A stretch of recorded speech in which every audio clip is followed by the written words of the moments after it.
we need to do a going live screen or anything here. A little bit of tweaking of this after last night when I realized that my overlay definitely did not transfer over between Galaxy of Heroes and Legends of Runeterra, let's say. Yeah, I think we can kind of leave it like this. We got camera bottom left. Bottom right has some real estate as well, but I removed the chat bare. We're just going to have like open floating chat. We'll see how that goes. Figuring it out. I also could just do like a transparency background, just like a plain gray or something. We'll see. Yeah. Alright. I have a confession to make. I apologize. I did some more playing last night. And it went super well. We won another 5-win streak. You don't need tons of chat history either. I was actually thinking about that. I might just do like a 40-second timer on them or something.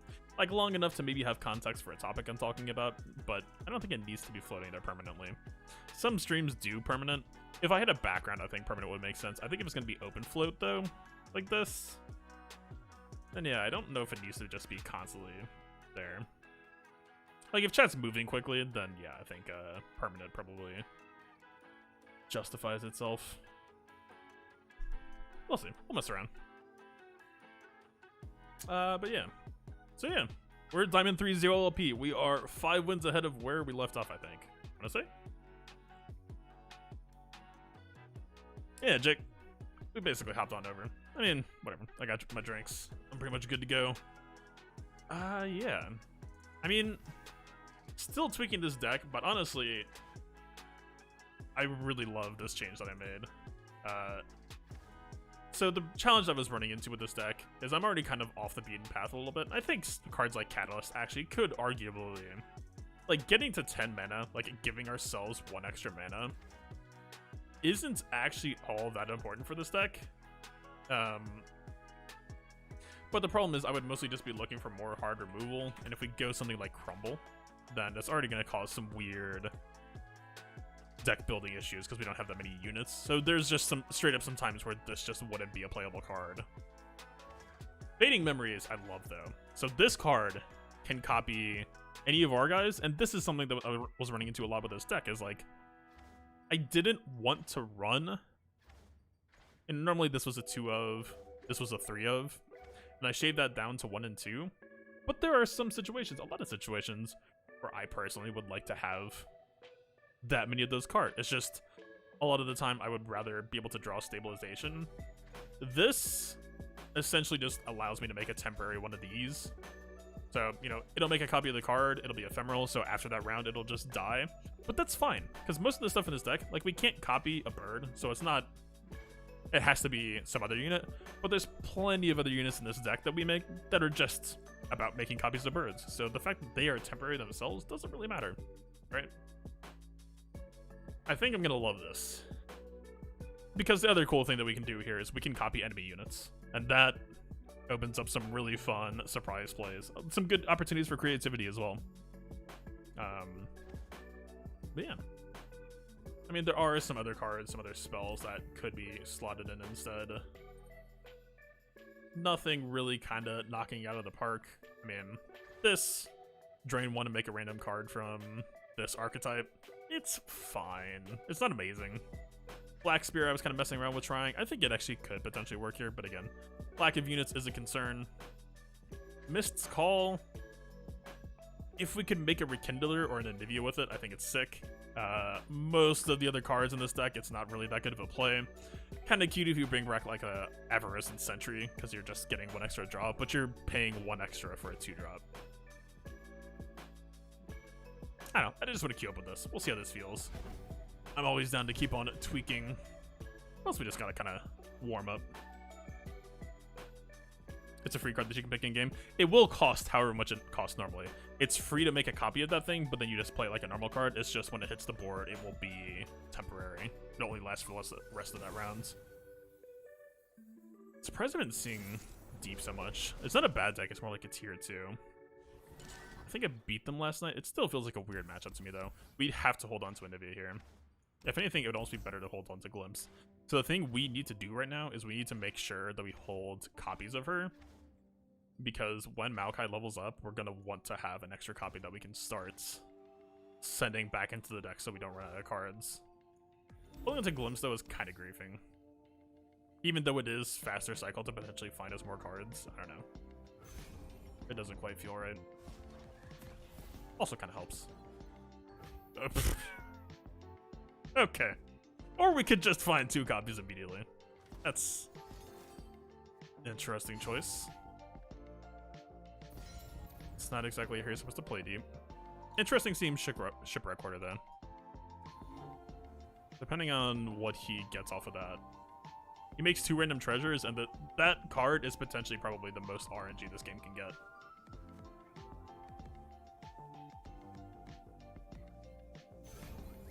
I don't know what this dude's doing.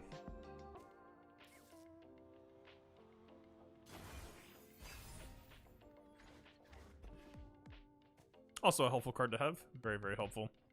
I'm probably going to be killing his Nautilus with Vengeance, but his board is going to be pretty huge, so we're absolutely going to need this to mop that up. Do we want to block the Toad?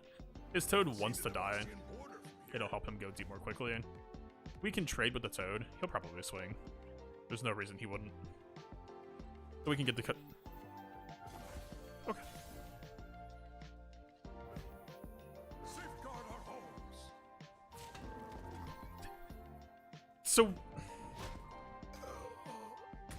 So why not attack? Ugh.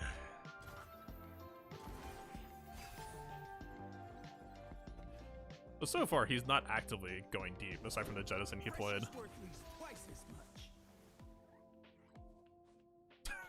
Oh god. I mean, the match is going to stall out long enough that we actually potentially could use a sea monster.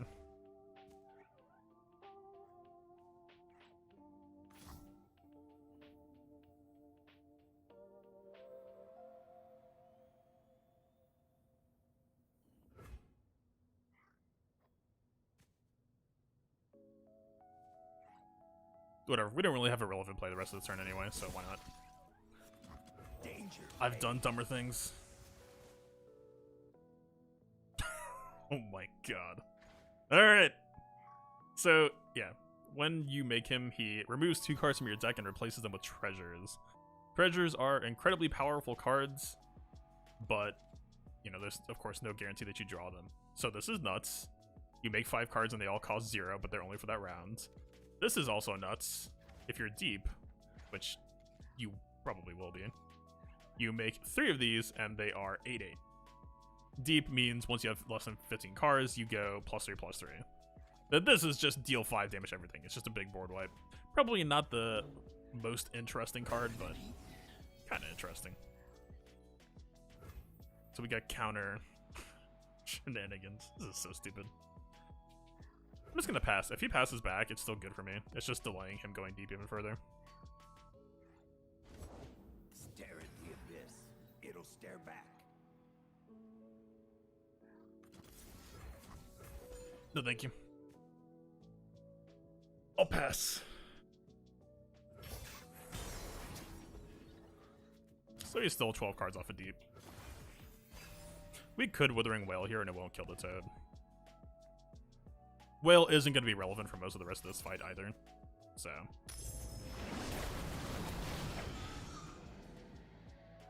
Let's see, we're on 9 cards right now. 3 Teeth told me about this one. Okay.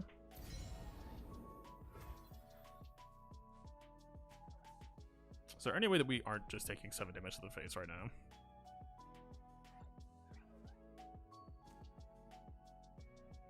I mean, we have 2 Ruinate. I guess we could just technically spend 1.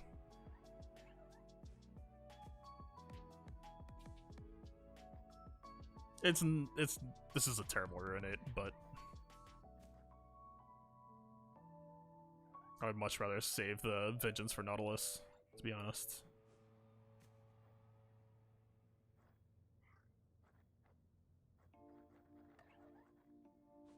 Okay, what if we just Avalanche?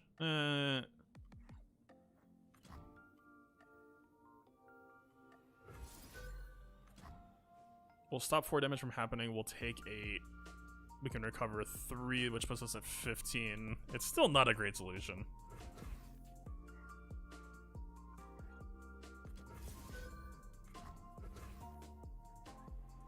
Whatever. We can't do something like play Anivia there, and A, the challenger would just stop her from blocking Sea Monster. Oh my god. So honestly, actually kind of good that we kept Ruination. Actually, extremely relevant. So we can see him draw it if he tosses it, because we see what cards he tosses, and the tossed card just goes into his hand instead. Do we just say challenge accepted? This is gonna be such a bad... We can't really play anything here. This is a really, really awkward position to be in, because if we play this, he's just gonna play Plate Worm. He's gonna be pushing us for 15 damage next turn, and we don't really have a way to react. So I'm pretty sure we're still just supposed to be passing here. If he open attacks, I could just Vengeance. And if he plays Plate Worm, obviously we have Ruination. Not a bad play on his part. I like it. Plays by 1, so he gets a little bit more development. But yeah, still the same boat. We're still just... We basically can't blink first here. The fact that he got this so early just makes this whole dynamic pretty awkward. If he plays this, he's griefing. Oh my god. Okay. Follow your heart.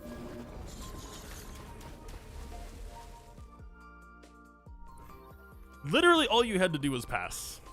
That's it. He might have been worried about, like, if I had Grasp, then his open attack next turn would have been that great. He just had to be patient.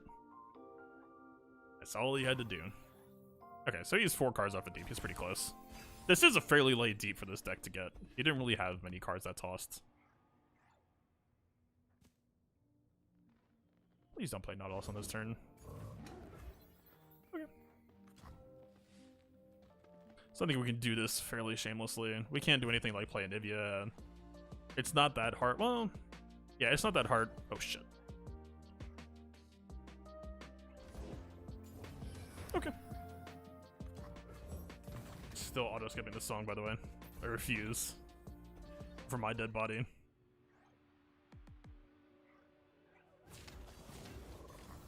We just let the Toad swing here, pretty much always.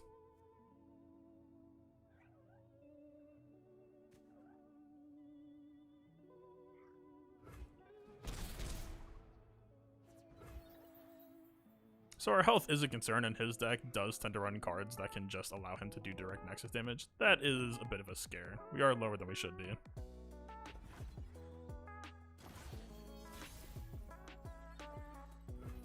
Oh my...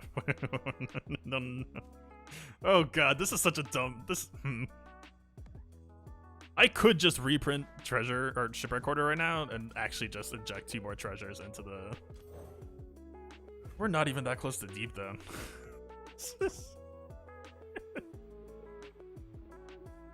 I am the deep deck now. Look at me. So wait, what mana are we floating? We're on 11, so this actually banks 4+7 if he decides that he wants to play Nautilus. It's actually not that bad of a play. Whatever. We didn't get it. Unfortunate. We actually, like... We could just draw 2. There's decent odds that we find one. Okay, so his play can't even be that scary for us now. I mean, next turn is going to be a bit frightening. But I think we could just... I don't think he can punish us. This also banks 5 mana if we find a treasure, so... I mean, this stops him from doing any other development, really. So I don't really mind that getting blocked, actually.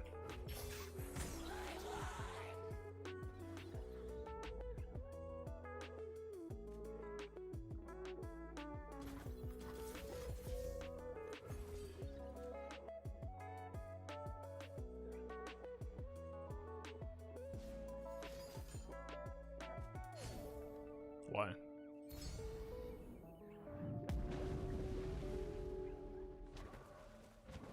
You gain nothing for doing that. He was already about to go deep anyway. He basically just tapped under on mana. For no good reason.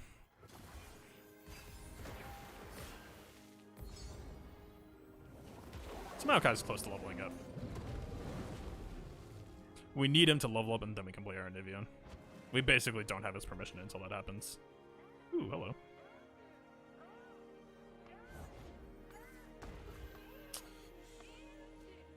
If we play Anivia now, we don't really have a good solution. He can have the Devourer pretty easily here. I don't think I've seen one get tossed either. And we don't have a way to force his unit under. Like, we could do Anivia plus Vengeance, but that's going to feel really awful here because we haven't even seen one Nautilus yet.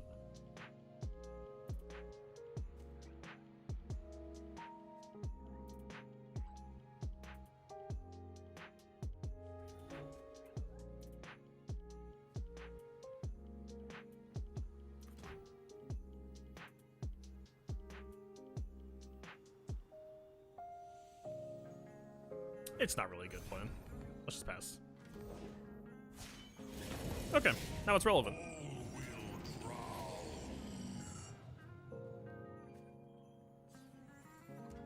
I was hoping you would do that. This is our time. Honestly, we almost maybe should have ruinated there instead. I'm not sure. We wouldn't mind holding on Vengeance for when he plays the Devourer.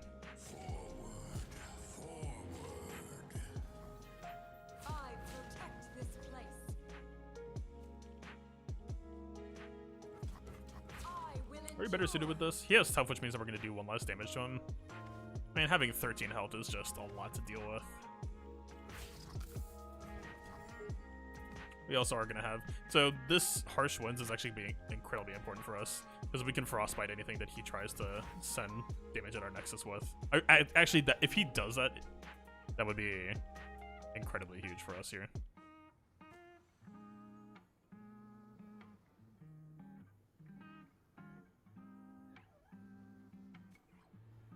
But if we're going down the Vengeance line, then we kind of need to delete him in one go.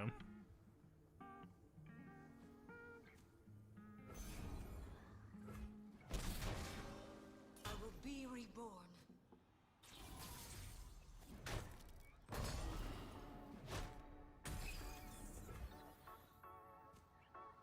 Obviously, we can't Avalanche, we can't delete our own egg.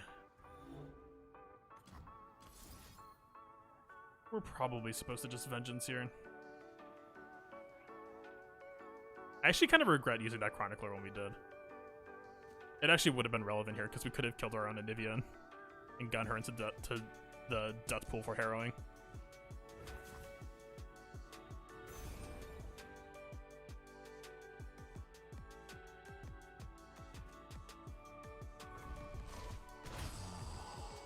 We're still in a pretty awkward spot here. I don't even know if we can Anivia attack next turn. I think we might just have to pass. If we do, though, he's actually open attacking, forcing 7 plus whatever this becomes.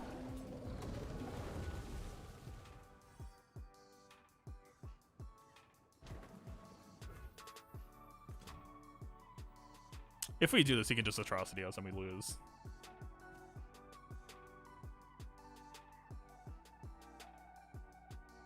If we pass and he open attacks next turn, we have Harsh Winds to keep us alive. It's still... If we do that, then he can just Atrocity on the Beast Below instead. Snow, wind, and ice.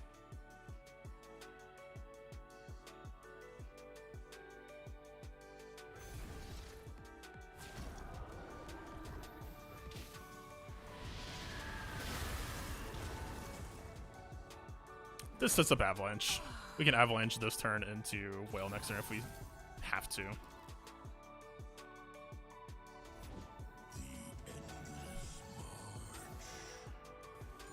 We take that. We always take that. We have Rekindler now, so it's actually not that bad either. This sets up an awkward mana point next turn, though.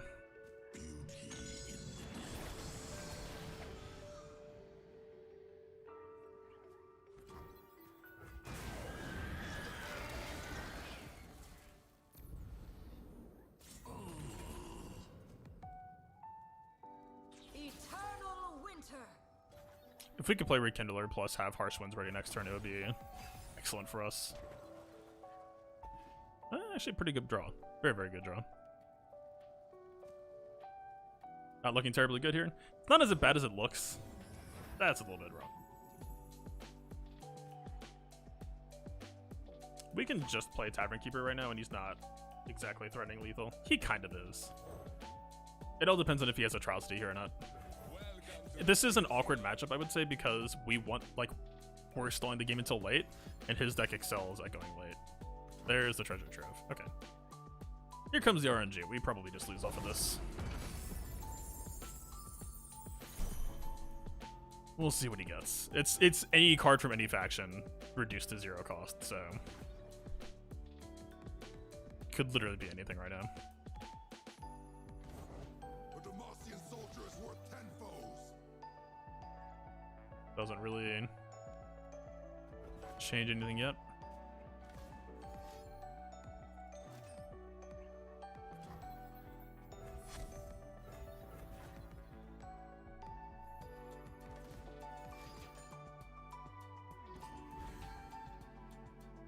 That'll matter. That'll probably be a game. But just literally just attack right now. What the fuck are you doing?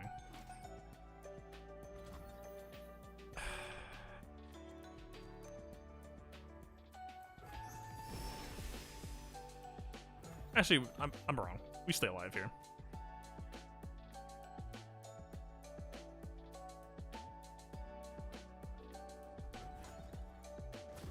We march.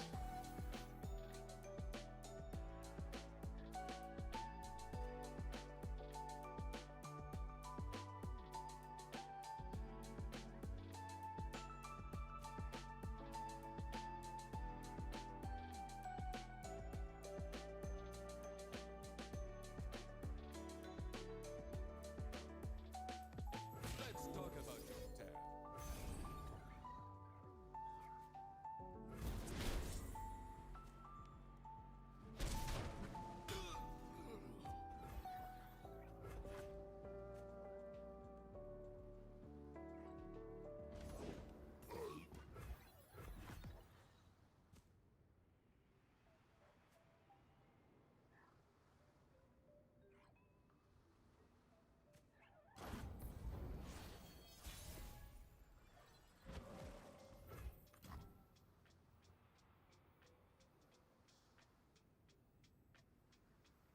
We burn, then kindle anew. He has more cards than you, which is a bit scary. It's true.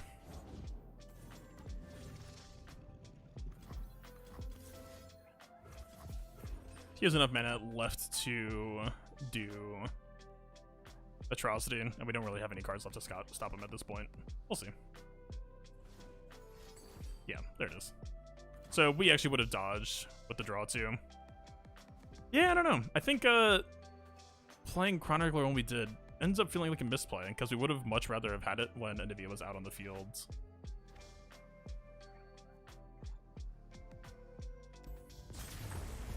Because also we could have set up for a much better harrowing if we made a second bird. We always had to keep that Anivia in hand, but oh. I don't know. I mean, I was able to take that matchup last night, but still feels like, I don't know. Yeah, I think we just embraced the, like, we made a, like, second shipwreck order, did pretty much wait, I didn't even think about that. We could have, we could have done a harrowing, which would have brought back yet another shipwreck order. We probably would have had at least one treasure off of that. That actually could have been kind of funny. Because otherwise that harrowing was kind of dead. We would have gotten, like, 1 Anivia, 2 shipwreck orders, which isn't that bad, but it's not what this deck is supposed to be doing. Fading Memories is fun, but I think we're supposed to avoid going off the deep end with it. Yo, is that Anivia control? Yep. Yes, it is. Pretty much what I'm going to be spamming for the most part. Shadow Isles Freljord is my comfort pick. 1311 is huge. That is the entire deep archetype. Yeah, the effects, especially for factions like deep, they really just embrace the whole, like, I mean, the whole entire faction for the most part is supposed to be like sea terrors, sea monsters, and I think they did a pretty good job of capturing that. This should be pretty favored for us, as long as I find the right cards in Mulligan. I think I just kind of played that last matchup a little bit poorly in general. Vengeance, actually not even that good of a card here.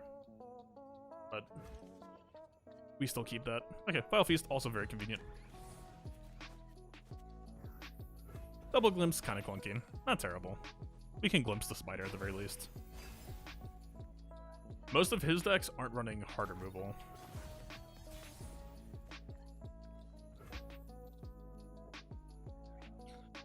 Do I care at all to even play Sentry here? Not really. He's the one who's supposed to be setting the pace. He does have cards that can defend this, so we actually could go for this for 2 cards, 6 mana. It's our attack phase, so even if he plays a buff that would gain her attack, it actually wouldn't really do anything this round, so it's not that bad of a play. It might be more responsible to just play Sentry here, pass, and then go for Vengeance on her next turn. Right.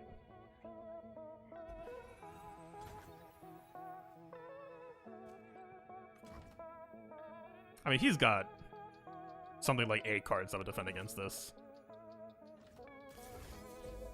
Let's just poke, see what's up. He's got to have a response to this.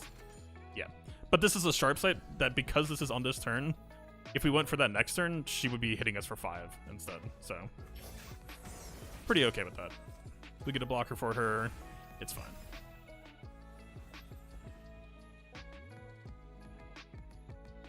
If she attacks us, I think we can just open Glimpse. Most of these decks, so because he has an MFN on field, if he has a copy of her, he'll actually be able to deny it. But most of the time, his deck isn't running a counter card for that, so it's a fairly safe Glimpse, even though it's only a 1 health thing. So we draw 2, block her 3 damage incoming. Grasp, actually also pretty nice card here. Nothing escapes my watch.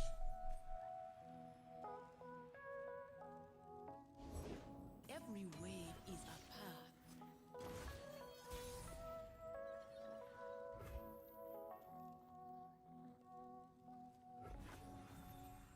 He'll probably take this pass back. At least he should, anyway.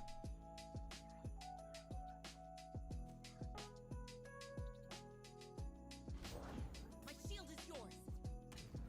Is he thinking of rallying this turn? Might be.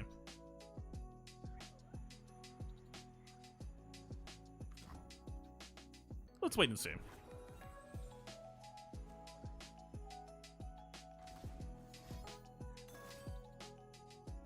Okay.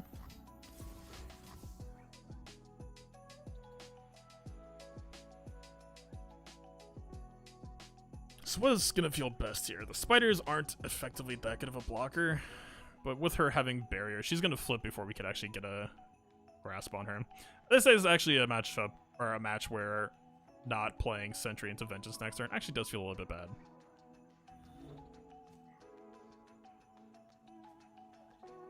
At the very least, we can stop her from attacking, but that's not exactly a huge... Was it a bad call, actually? I think we could have baited her into attacking. I think that's actually a misplay. I think we were supposed to wait to pop the barrier until after she attacked. We let the rally go off, we play Tavern Keeper. Kind of a waste of a heal, but like now if we play it, he's just not going to attack with her anyway, and she'll just flip next turn. Kind of misplaying this one a lot. I think we could have done this a lot better.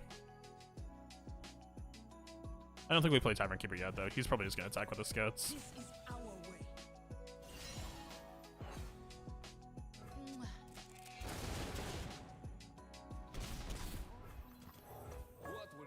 Right? So, like, look at this now, right? Imagine if she still had barrier on. He would have been feeling fairly confident. I mean, of course, we're floating too. He might have chosen not to, but we basically kept his champion alive for him by telling him how to keep her alive.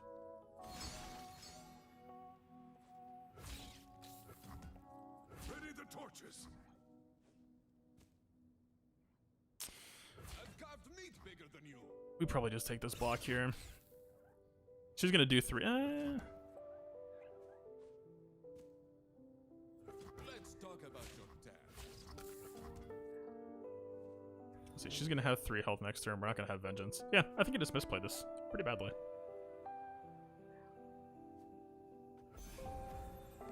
Like, straight up, all we had to do was Sentry into Vengeance on turn 4, and he had no response. Avalanche, if he tries to play anything, that actually kind of helps. I don't know that we're necessarily dead yet here, but we gave him a lot more pressure here than he ever should have had. Always forward. No regrets, no mercy.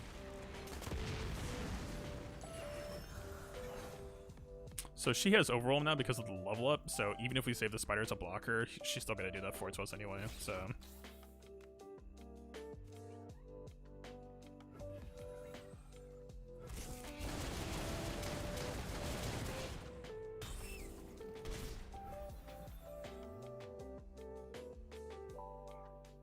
If we pass, I might encourage him to just go face. Fresh out of mercy. So he's pushing for a 2, 4, 8, 11. We stay alive with this, but he should have an answer that stops this. If he doesn't, then we're okay.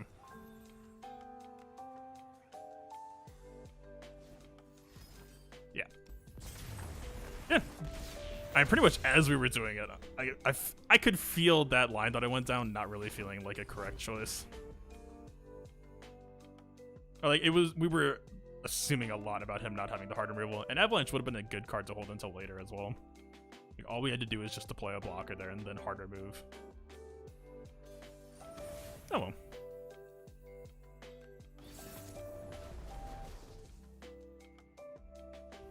Part of the point of these streams too is going to be making sure Avalanche is an amazing card here. I don't know that we get to run Catalyst. Catalyst feels like a grief card for the most part. They're trying to kill us fast. We have pretty good cards to control it. Kind of a bad draw though. No more hiding.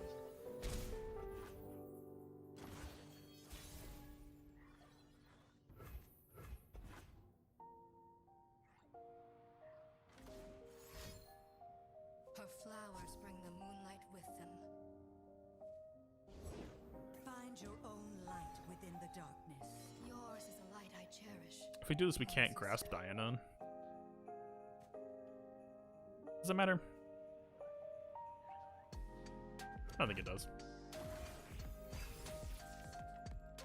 If he open attacks, we're fine. If he plays anything, we avalanche. We're also fine.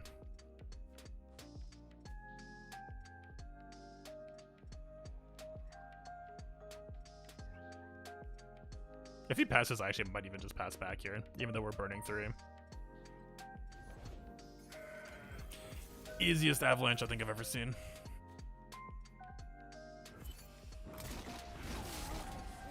So we are up by 2 cards, down by 2 health, which is always a position you want to be in for the most part. Have at it, my dude. We got the answer for that soon. I mean, we had the correct answers. That's all it comes down to, really.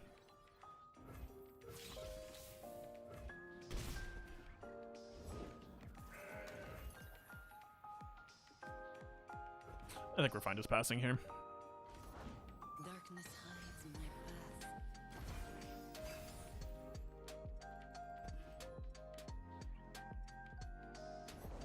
Raise your weapon, Sunwood. Do I care yet? 8 mana, so we can do 2+5. See the Dabastian border from here. Mother What else you got? Is he just dumping hand?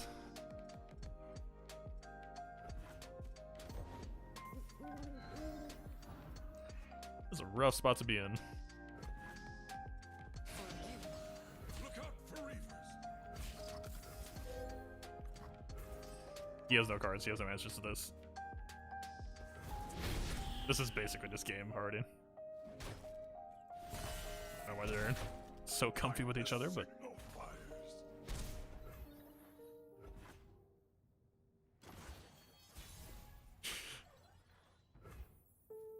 that's a feels bad. If I've ever seen one.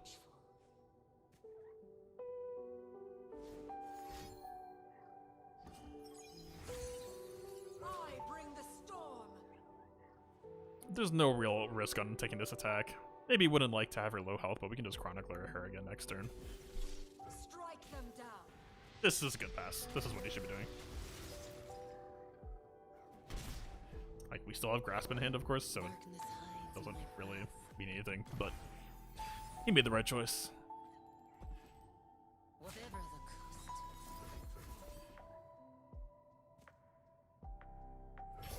Sisters. So we're still chilling at 15 health with ridiculous card advantage, and we're only going to start getting more ahead from here. This only gets more painful.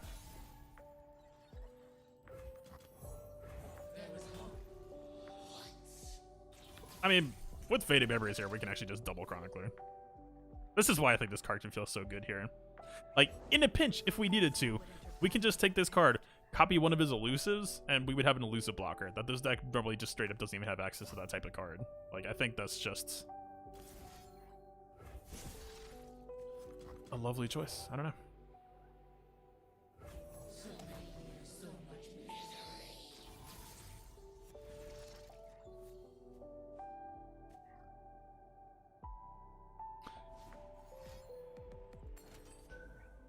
Okay. I'm afraid I can't let you do that, but I appreciate it. That's basically one of the only cards in his deck he could have had that would pop an egg. Oh god. He still gets a card draw off of it, but Let's soar. yeah. Alright. That was brutally efficient. Is complete. He even had like the one card to try to push 4 off of my Avalanche, and we still had the answer ready in hands.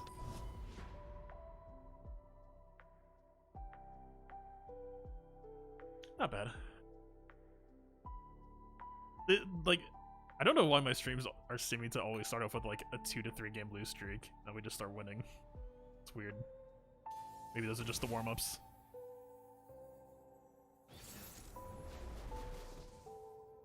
So invoke dragons. Kind of useful, but kind of not. We need an early blocker. An early blocker that cycles is far from bad. Avalanche could actually kind of matter if he tries to play a Herald, which would just make all of his dragons cheaper, but it only has 1 health. Avalanche could actually kind of work here. It's not a bad card to hold early, I think. That might be a mistake to keep, but we'll see.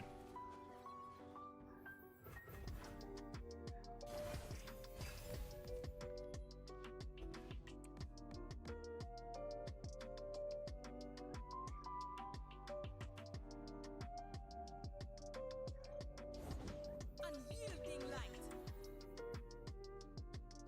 Like here. We have so much healing in hand. We're basically 20 health right now. Kind of don't care. Devotion through battle. It's not a block I would take anyway, because she's about to lose 4 health and go down to a 3-2. We can't really open play him, because if they play something that needs to be Avalanche, we would just be deleting him, which isn't terrible. But I would rather keep it.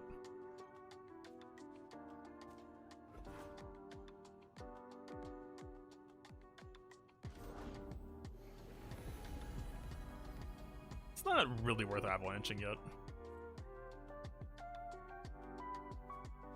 Right. 1, 2 is a really weak body, especially for a 3 cost. So the one thing we need to be careful about in this matchup is they have cards that can do what's called Obliterate, which is kill the unit, but erase it instead of just killing it. So Sunlight guide you, my brethren. we kind of need to wait to play Anivia until we can actively kill our own if he tries to kill her back. And that card just made, more than likely, drew a card that could do that to her. So yeah, we're definitely going to be looking to do that.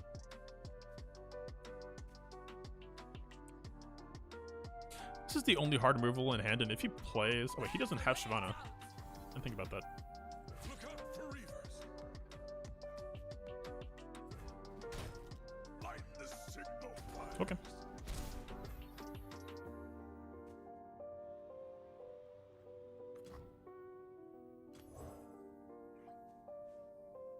I know that we have like a massive reason to play a card right now. Like, we don't really have to, but... Welcome to the tipsy hour.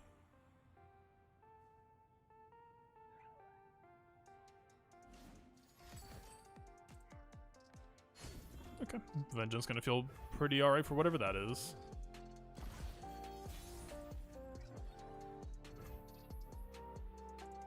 Let's take this outside. He doesn't even technically like have to block this. I don't think I would. He runs a card called Star Shaping, which should just heal for 5. Yeah, I mean, he probably runs Star Shaping, I would assume.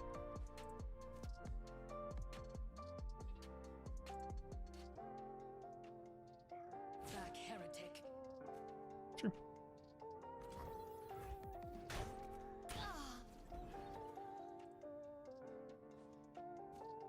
I think we wait for him to make the first move here. That wasn't nice. Yeah. I actually really enjoyed that deck style that he plays. It's very difficult to play though. And against my deck, I would say it's probably a nightmare matchup. Okay, that's why he took the block. It is kind of relevant. Actually, yeah, probably taking that swing there was kind of a misplay, because next turn he would be looking to play Lux anyway. We're not going to be using Vengeance on her though.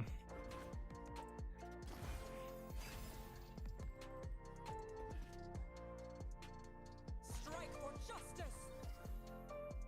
A carved meat bigger than you.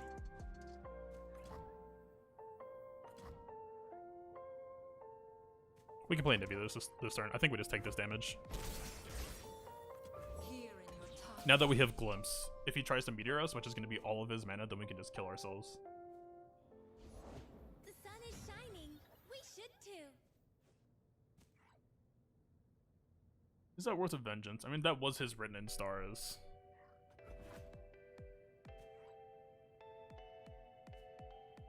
Is he thinking about single combat? I think that's potentially what that was.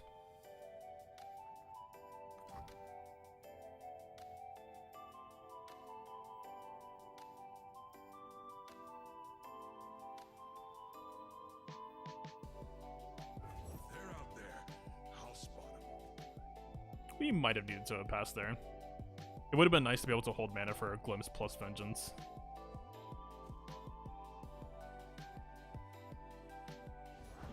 Raise your weapon, Sunwood.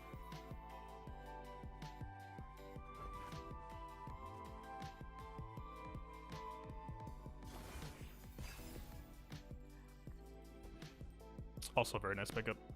You will be scoured from this land. Ready the torches. Do we feel bad about blocking with Anivia here? I mean, we've got 6 points of healing. We don't really want to spend this card ever.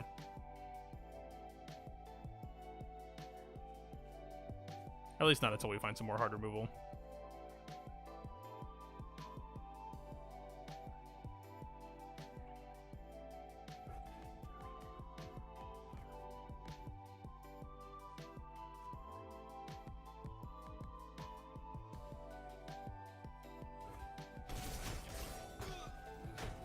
Alert the village.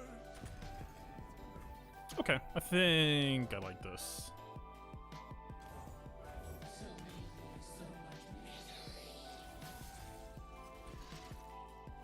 A nice low commitment pressure play, I would say. He's got to be. I know for sure he's sitting on a Meteor. He has to be.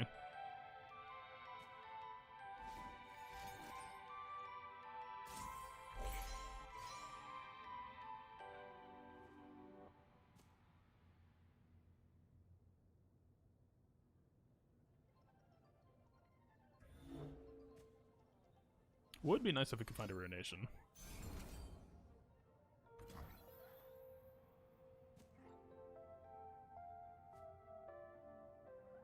Do I care? It'd be nice to glimpse to try to cycle for Ruination. This would level up.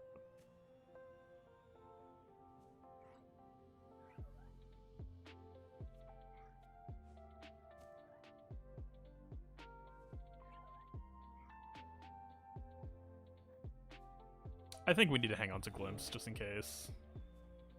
I don't think we're allowed to play a card here necessarily.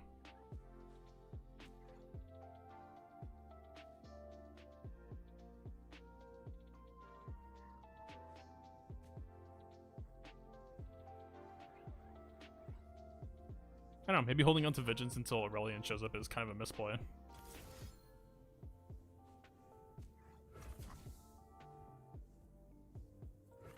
No.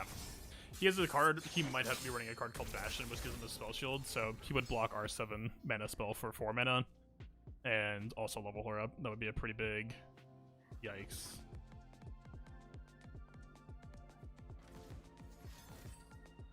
So there's the burst 2 cost level up I figured was going to come. I want to see if he taps under them. If he does single combat on this other egg, then I feel pretty alright here.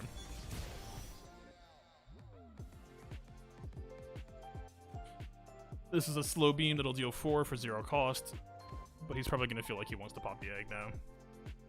Which he doesn't really need to. Okay.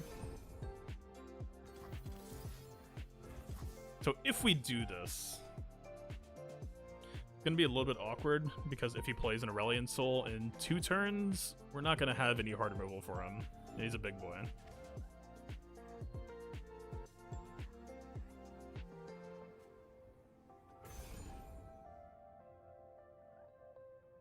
But he has no way to keep her alive now.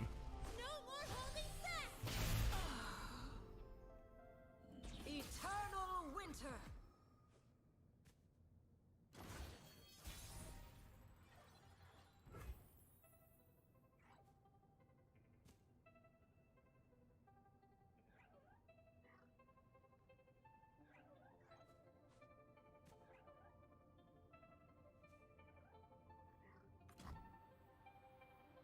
We need to cycle. How many cards are we on right now? 4, 5, 6, 9. Yeah, 9. If I pass, it's gonna sound like I'm threatening Ruinate.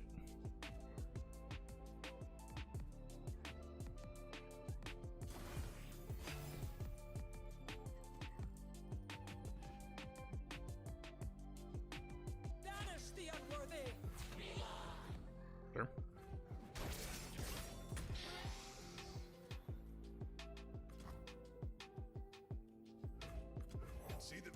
Better non-committal. Also, it floats us at 11, which sounds like Ruinate plus Glimpse, so...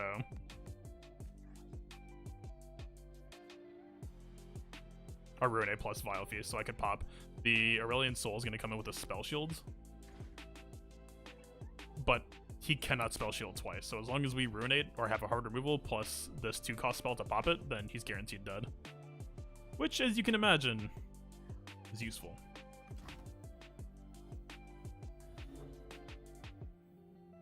Or we could just both develop now. I don't like this because I don't like that we both don't have solutions, but I could at the very least Glimpse. Because bluffing is only going to get us so far, I think. A new era begins. He probably plays him here. It's fairly safe for him.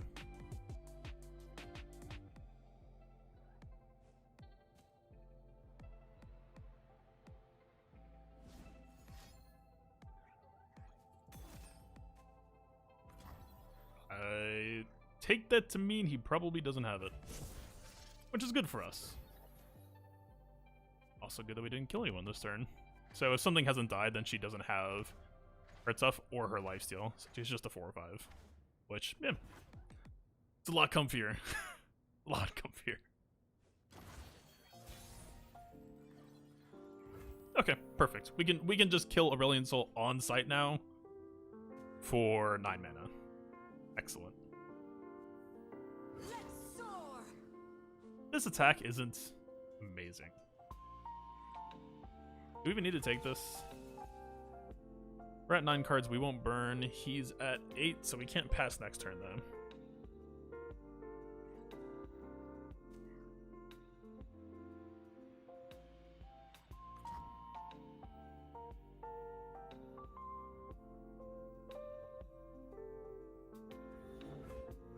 What a terrible attack.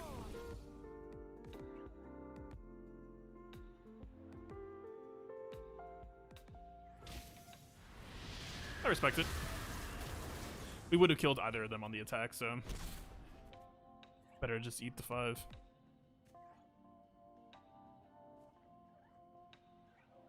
If he passes, we can just glimpse, I think, here. I I mean, if we do this, we have Grasp to take one and then we block the other.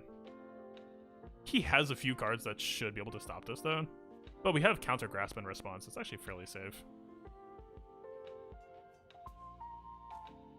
In worst case scenario, we're still going to draw one anyway.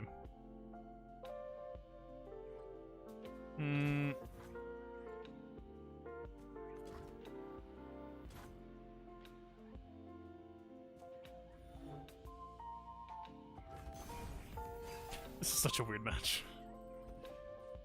Okay, double glimpse is good. We can now just glimpse freely. I wanted to hang on to this one in case we got a comet, but now we can just go for it.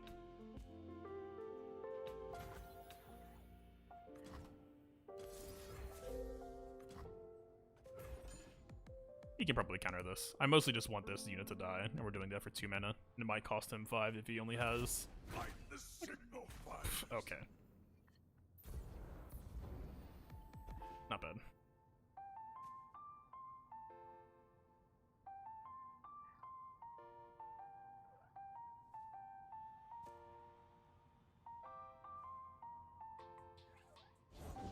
Daylight breaks on the battlefield.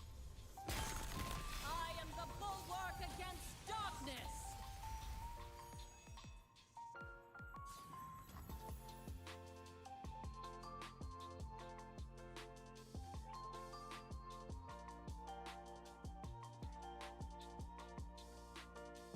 She's gonna stun us. Light rains down.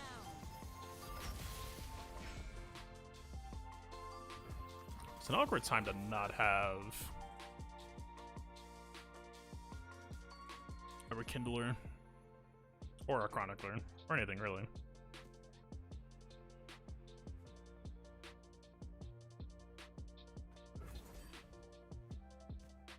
We have Harsh Winds. Honestly, maybe could have done Grasp before, but I don't know what play.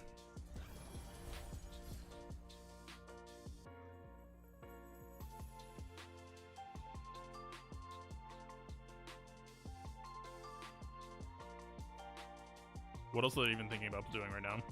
Maybe removing Anivia? That would just give me a blocker though, potentially.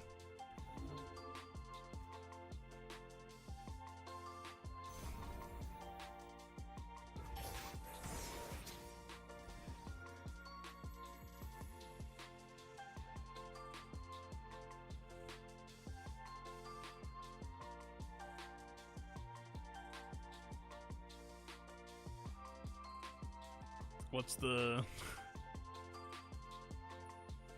I mean, they could be playing around Harsh Winds, or trying to think about how they could. I fight for the fallen.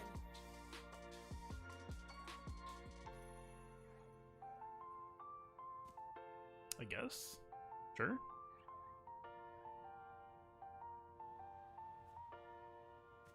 I think we're probably gonna have to just do a Harsh Winds this turn.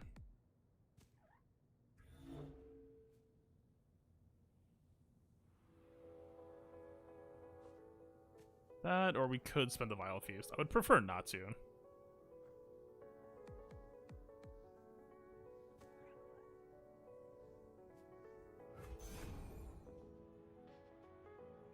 Strike for justice. Doesn't really matter where you put this on.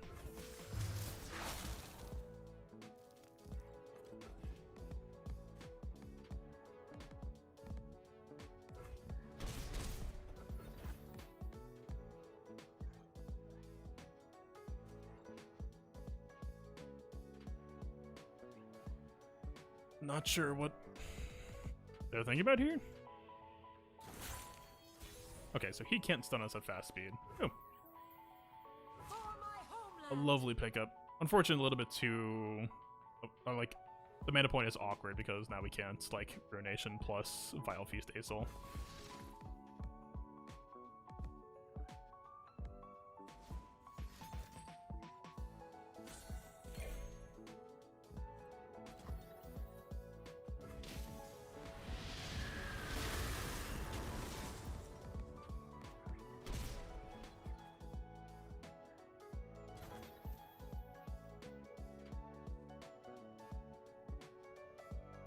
Ooh. Oh, he's a 10. If we ruinate, he's at 10. I could see him playing Asol in response, and if he does that in open attacks, then we just have Vengeance plus Vile Feast. That's not a bad line, actually. Endivia will be fine. If he plays Asol, he's going to be tapped out. He doesn't really have a way to lead her. I kind of like this. We'll see. I'm curious. This could be the wrong choice, but this could also very easily be the right choice.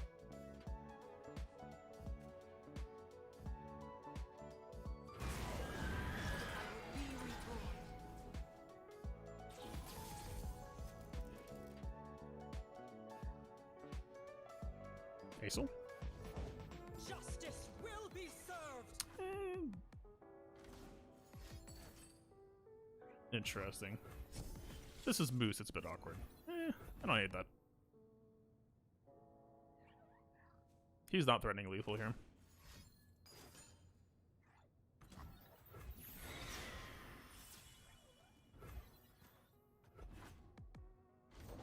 All unbelievers will see the light. The Freljord's eternal guardian. That's a top deck.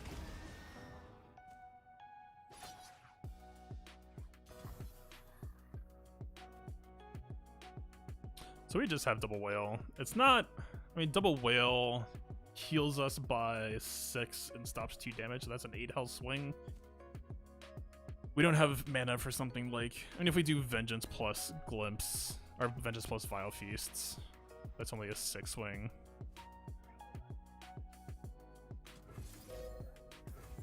I'm pretty sure we just have to commit double whale right now.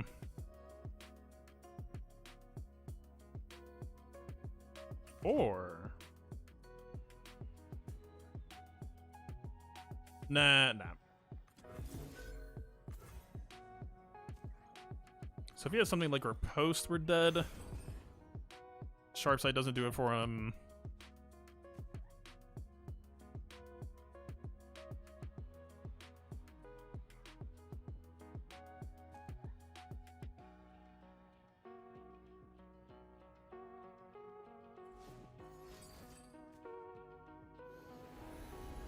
That's okay. There's nothing he can draw from that would matter for this fight anyway. Is it a BM star shaping or what? Okay. Glorious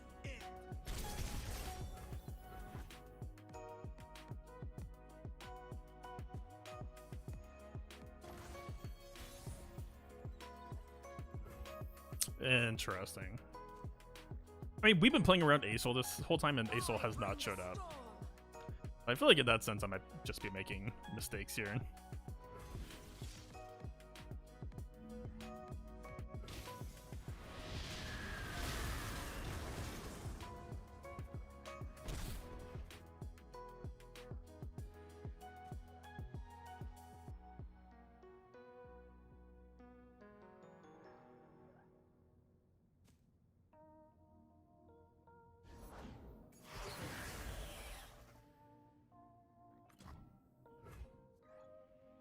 So this thing dies when it comes back to life.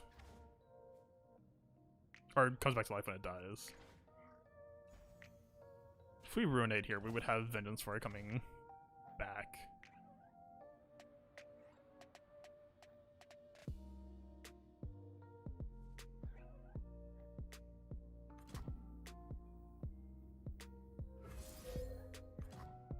It's not bad.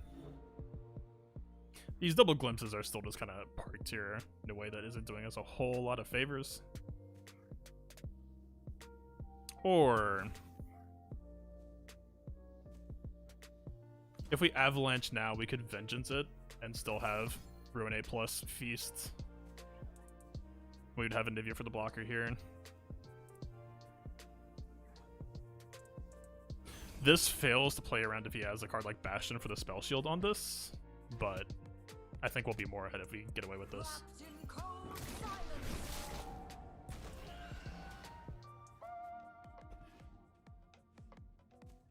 He's probably feeling good about the elusive attacker, so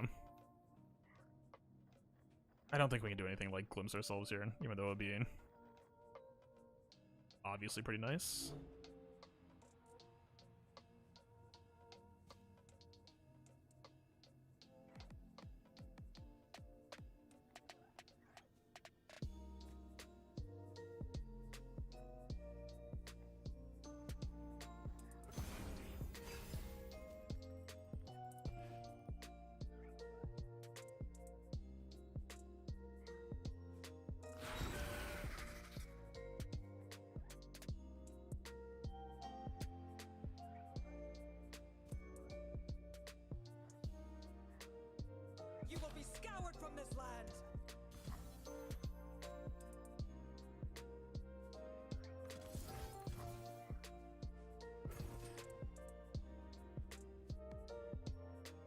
So we actually maybe could have played around. Like, that second avalanche might have opened up. The fact that we top decked whale here.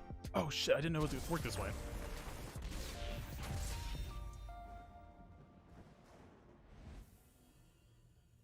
That sucks.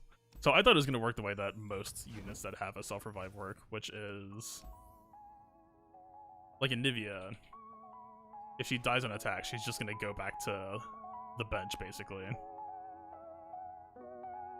So if we did Avalanche last turn, it actually wouldn't matter there either.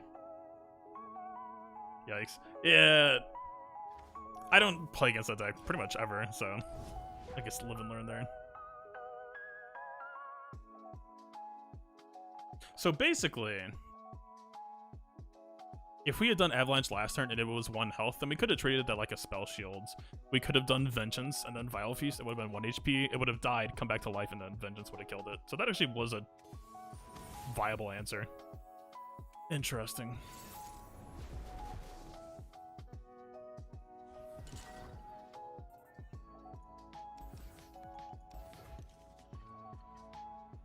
Would love to see an Avalanche here early if we can. Honestly, maybe should have even gotten rid of Grasp. Let me know. Yeah, no, we actually had good possible answers there. I thought that Vengeance was a complete trump card. I thought like, okay, he'll attack me with the elusive thinking he'll win, and then we'll be fine. Ruination, perfect here. Glad to see it.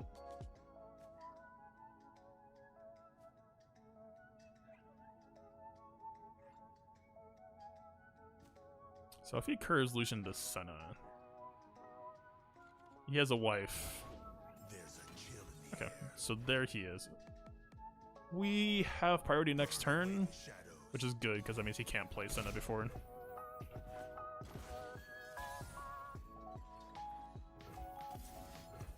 Bit of an expensive removal for a 2-drop, but if he got to play Senna alongside her, they are brutal to deal with if we don't have Avalanche. Okay, so we can't play her this turn.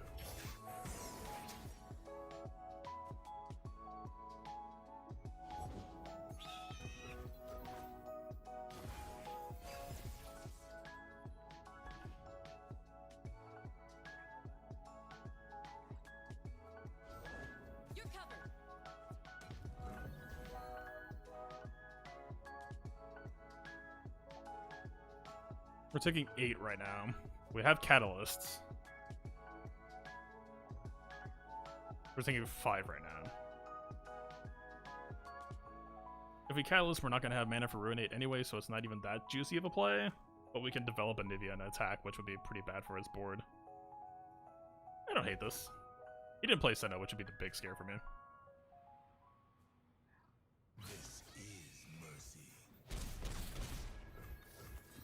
Back up to 15. Gain a mana gem. Problem is, if we play Anivia, we're not going to have Ruination for 2 potential turns after that. And that feels kind of bad. Ooh. Second Anivia kind of spicy, though.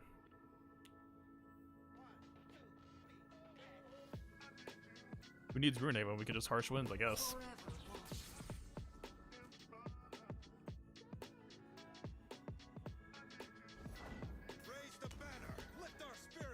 Okay. So her AoE won't actually achieve much here, and he has a good block with the 4-3 anyway. Let's soar.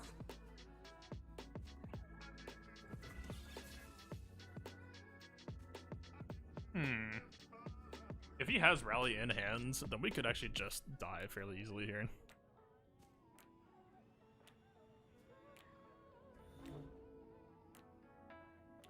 I mean, we have 18 health. He would potentially be swinging for 11 twice.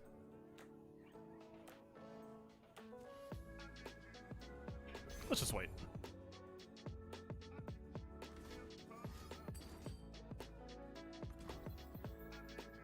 Okay.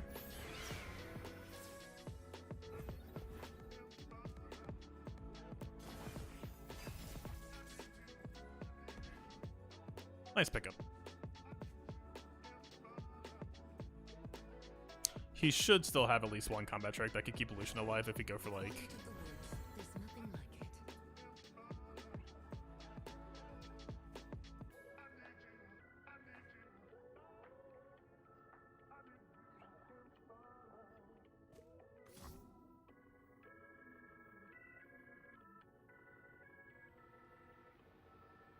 7 mana. We can make a bird.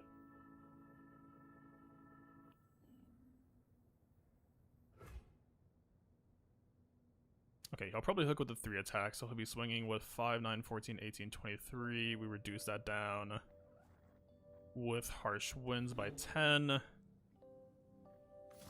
probably supposed to make the bird now.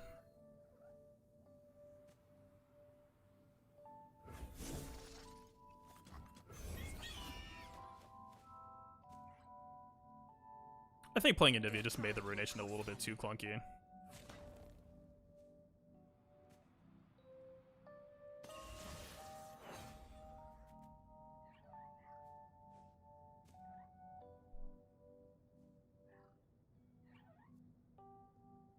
So I think we're probably just supposed to take this block anyway. He probably has a combat trick that would keep this bird alive, and that's why he didn't drag here. He wants me to have to make the move so that he gets a chance to play a spell. If we do that though,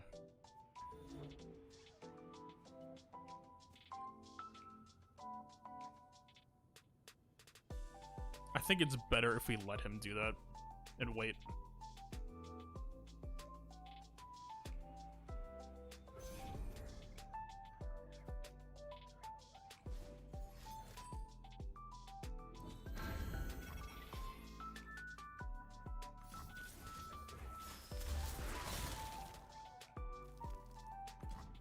I think we live here.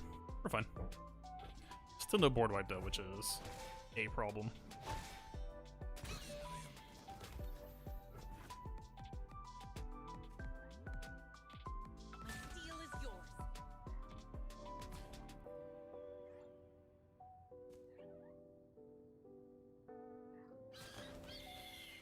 Drag, yeah.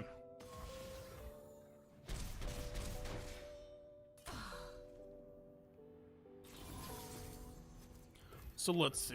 We don't have Ruination next turn. We have Rekindler next turn into Whale plus... Ooh.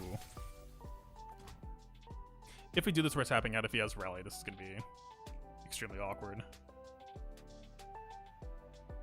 I don't know that we can play around Rally, though.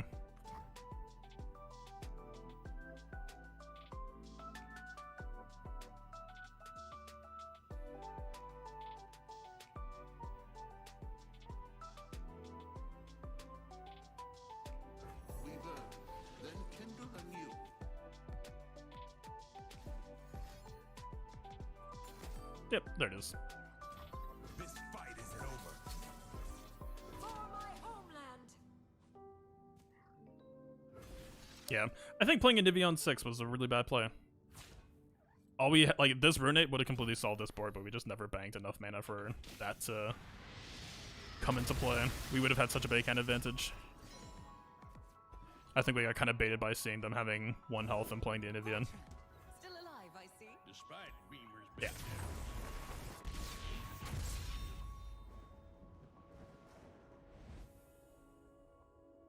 He snowballed pretty effectively off of that Anivia play. His deck pretty much has no answers for if we ruin it, so that's why.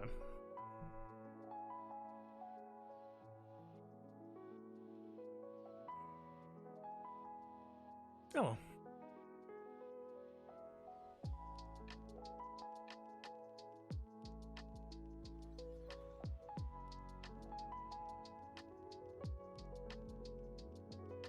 I think maybe holding Gaunt's a Grasp there at the beginning also might have been an issue. Alright, we're just looking for hard removal in this fight. This fight tends to be a little bit binary. Okay, hard removal, good. Catalyst? I would rather just fish for Ruinate, I think. It's not super helpful. It'll at least help us try to find it, but we're trying to avoid damaging them pretty much as possible here.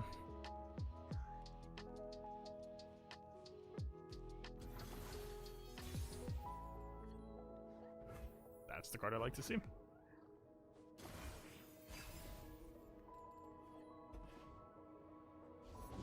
This world has such great potential. Yeah, like, none of these cards are really relevant removal. Unfortunately, No choice. next turn he will have a card to potentially defend against Vengeance on the Soraka. We're trying to remove every Soraka and Tahm Kench that they make. We actually maybe could have played one Avarice and Sentry there. Wouldn't have been that bad. If we wait 2 more turns, it's fine. It's actually fine. I will find the goodness in you, River King. Hope only provides temporary sustenance, child.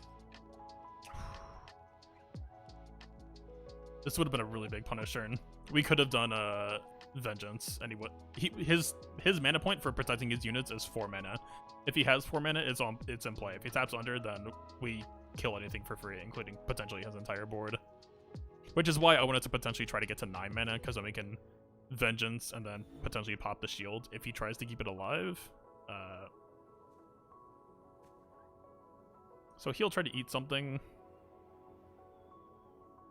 We can kill it ourselves. Yeah, relax, dude.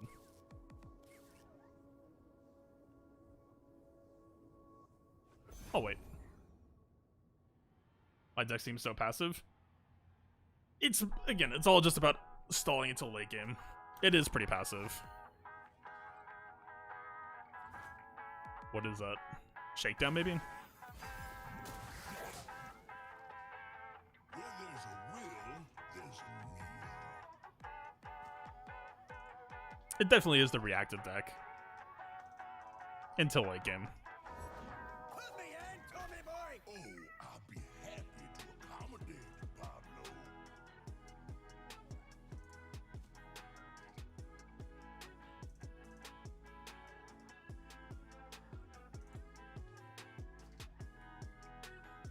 I don't think we blink here. I think we just... Stars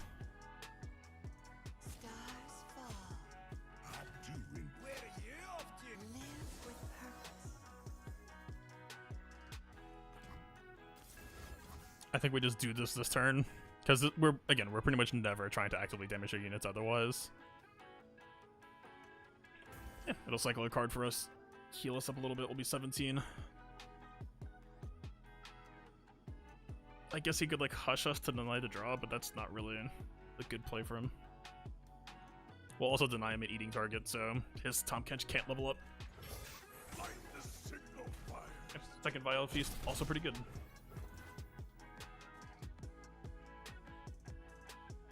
So that means that we have a second breakpoint at 11 mana. So on turn 8, we can ruin 8 plus Vile. Let us peruse this establishment's fare. Alright, let's do a Bastion check.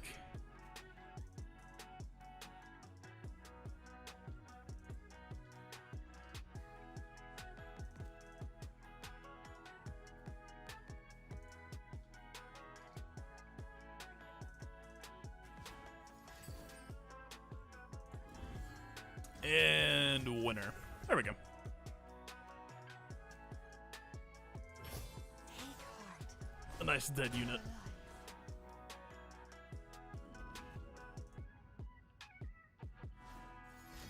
We can't really stop him from eating this. Not that real. I'm earning my pay, Jack. Don't you fret. I will see about that, Pablo. So this next turn we're hurt a little bit, and then we got a pretty nice board wipe. I promise. We need to spend 4 ad maximum this turn. Ring the fucking bell. Should have stayed home, pal. Who likes that odds, huh? Okay, we'll go to 10. Not that bad. We could maybe just play like Entreat.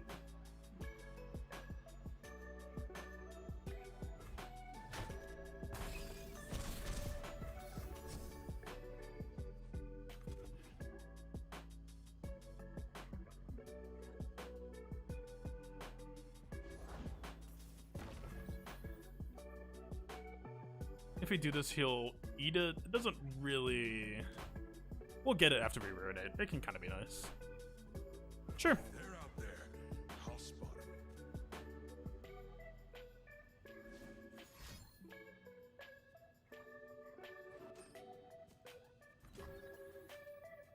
Fighting's a bloody business.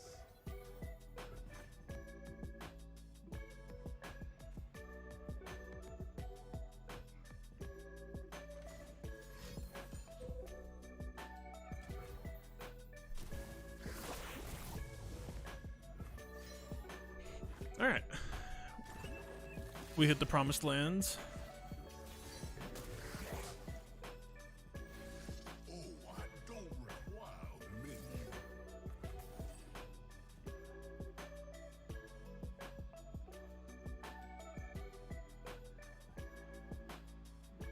So we'll get the blocker back. Pretty much no questions asked.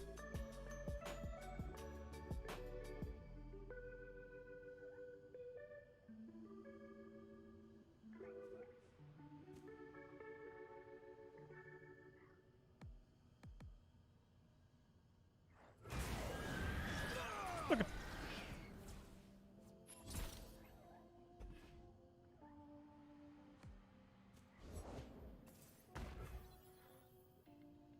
In Avarosa's name.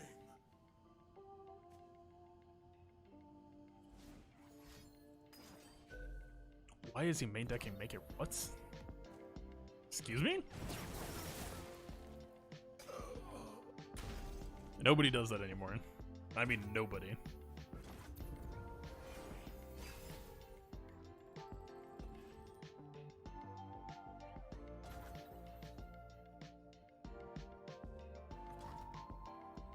If we develop here, we got 11 mana floated, we could do 6 plus one of the 5s.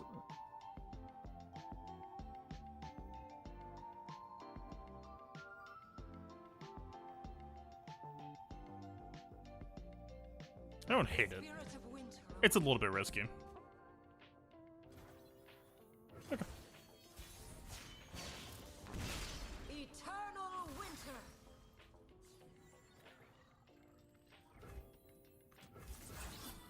I was just curious. Yeah, we haven't made anything this match. Storm.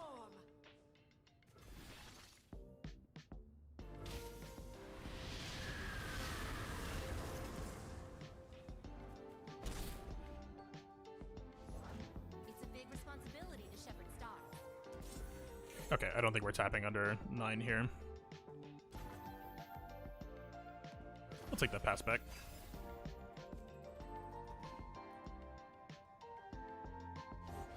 Osu can sniff out any star anywhere. We're on 9 cards. We could just pass.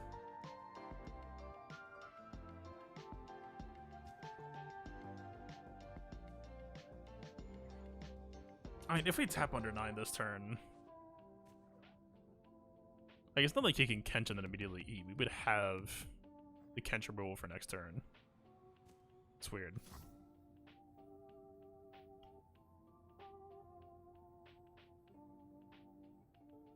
Yeah, I guess. Let's get some healing back. I think he has a card called Shakedown. He'll deal damage to the one of them. Yeah. So he might have a way to deal damage to them, so he could probably, like, kill this. We're all family here. Yeah, we've kept these super low this game.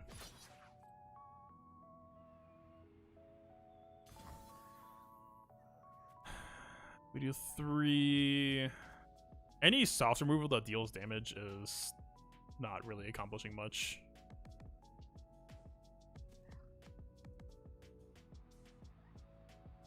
Let's see, it'll be 4, it'll go up to 6.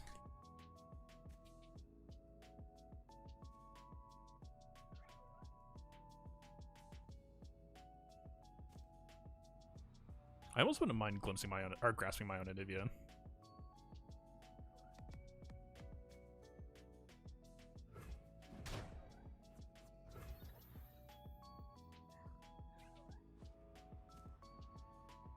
If he has Hush,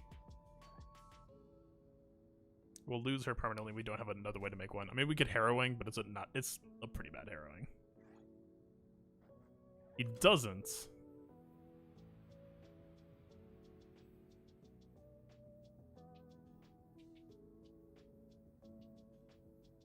They're in pretty good shape. Let's just see what happens. I feel better when you feel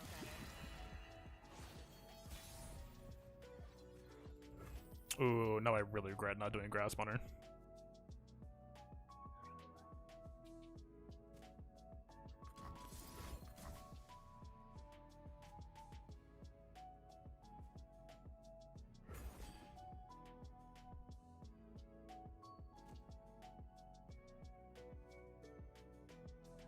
We'll see if he has Hush. Even if he has it, I don't really mind him playing it here. And it'll give me more info on what he doesn't have.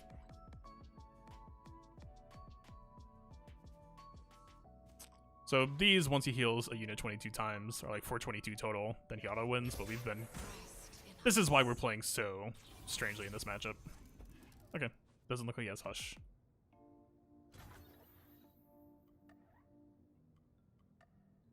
I kind of just want to take this pass back. It's like, so if he's on an actual bricked hand, then passing back here is just better for him, because it's going to give him time to draw cards that he needs. I think I'd rather just develop. Return to us. There isn't too much bad that can happen to us this turn anyway.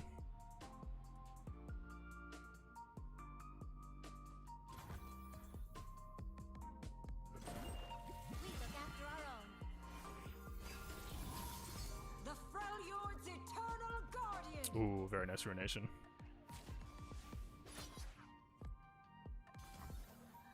So the fact that he's not playing units, I feel like his hand is probably mostly spells, and because of that, this Ruination is going to be sick. We can ruin it into Harrowing next turn, and we can start pushing for immediate kill.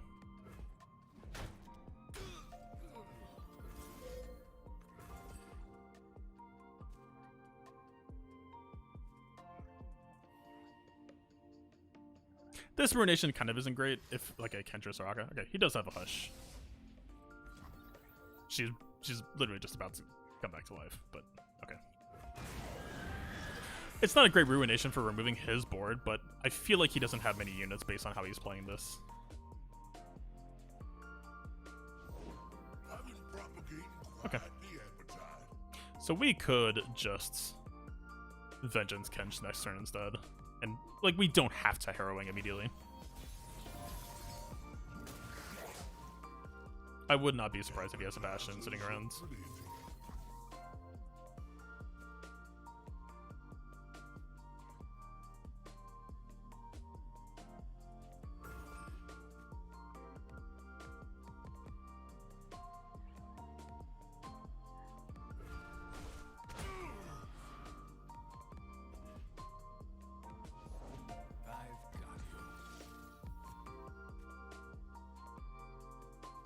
I think we pass here. I don't want to play a Tavern Keeper. We just want as much board space as possible for this Harrowing. Nice type of third. Out of the springs. Okay, he's not taking this attack unless he has something. Probably the +4 health card that he played earlier. There's no reason to block this. Yeah. There's plenty of reason to do that. One droid army, please. Our wickedness breaches the horizon. Stupid song. You know, the timing is nice enough. I'll keep it. I'll let it pass.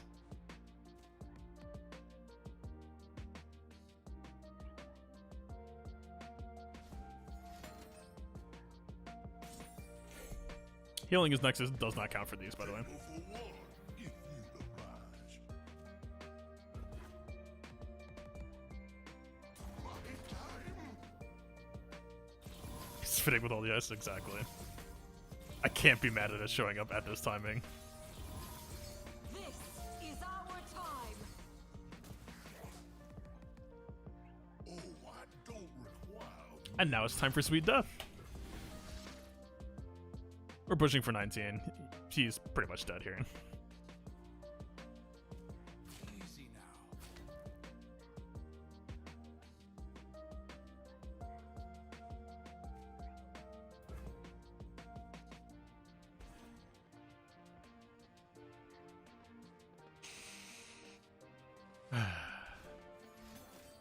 Yeah, there's one. I bet he has two.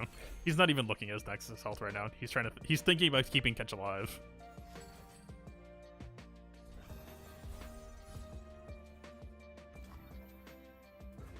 Goodbye, sir. And now we wait for an hour.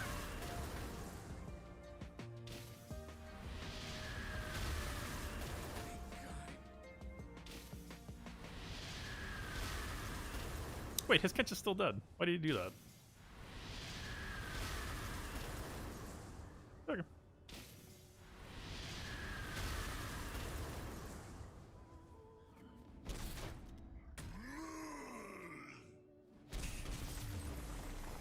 We drew.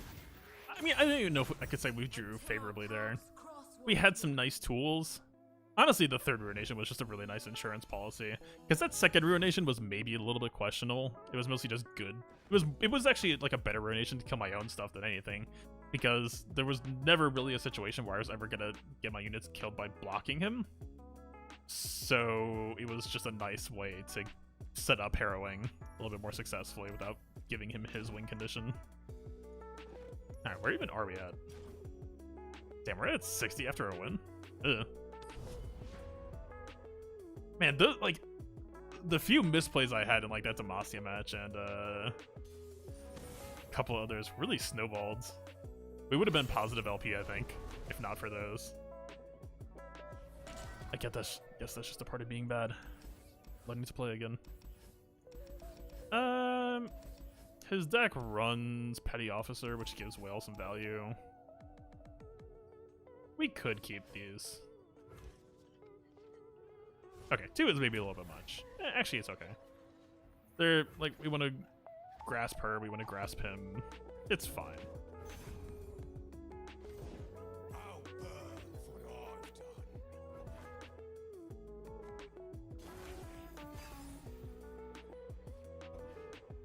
The dead don't need riches.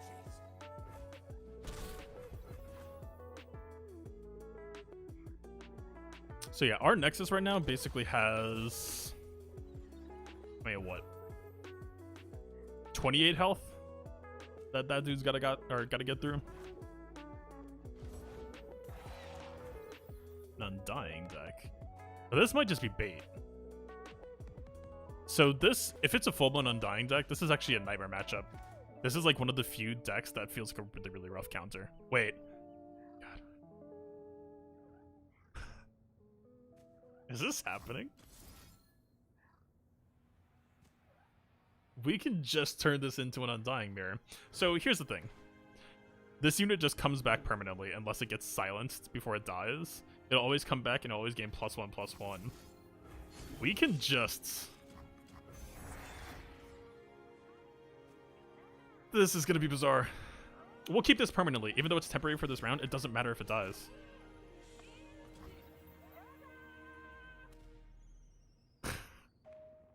Sure. Yeah. Let's do it. Let's do this. This is my deck now.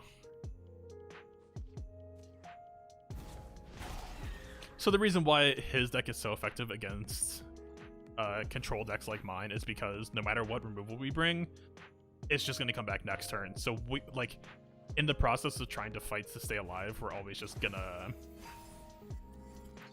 like, we're gonna gas out on control cards.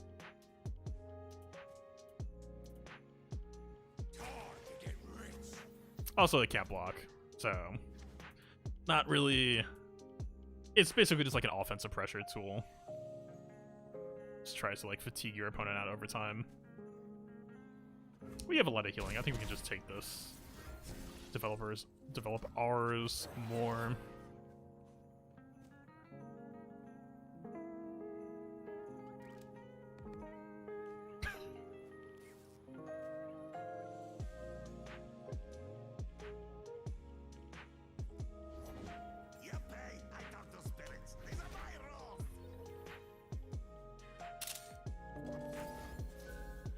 He doesn't have a card that can punish this either.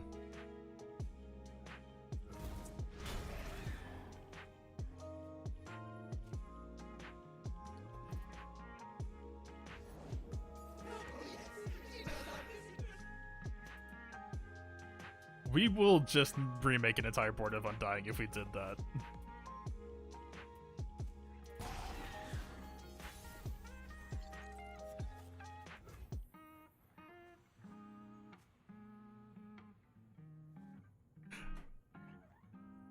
This is so dumb.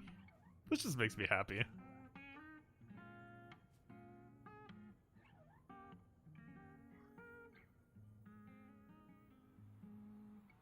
Okay, we need to play him this turn because we need a blocker. I mean, these guys are pretty much always going to swing. So he feels like racing. Okay. I would say perhaps a little bit ambitious, but knock your heart out. Nothing escapes my watch.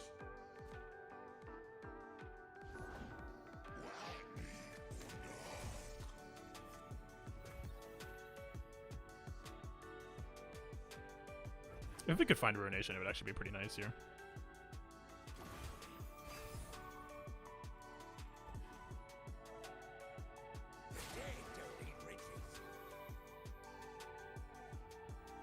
Look out for reavers.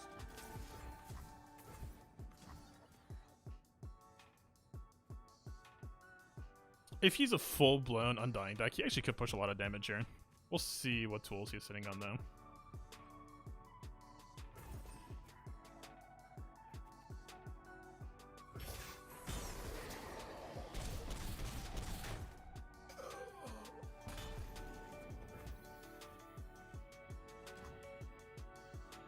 He's on 6 mana. He could play a card that rallies, so we might actually have to make a bunch of blockers. We kind of just have to pass here, I think.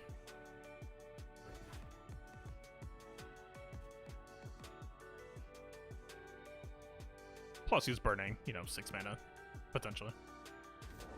Yep. Okay, perfect. Got the read on that. I think we're fine here.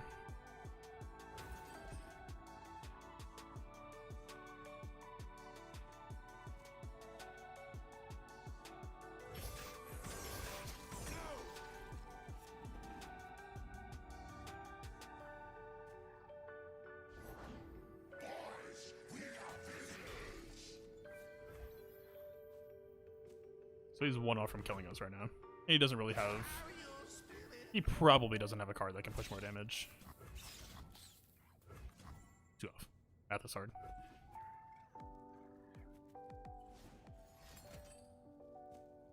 Not really changing anything there.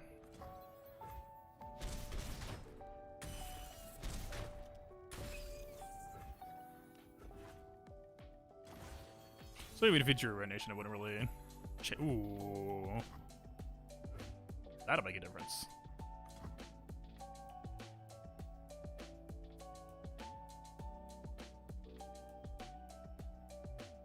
So if we Avalanche plus Sentry, then we can't play Grasp Whale next turn, unfortunately.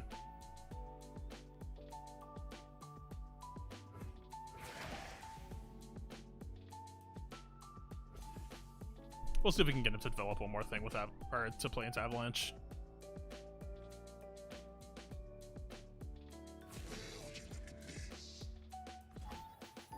Interesting.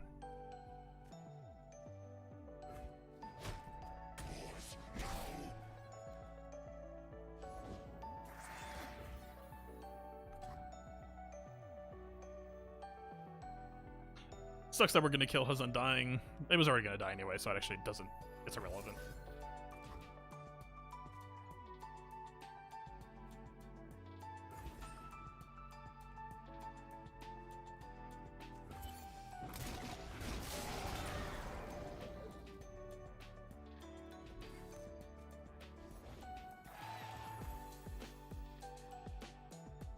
Okay, we need to do a little bit of damage calculation then. So he's gonna have 3, 2. We can kill that, we kill that, we kill that. Okay, we're pretty fine here, I think.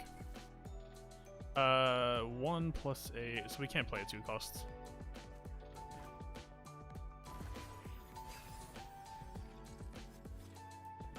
Does this dude think he's winning here? Okay.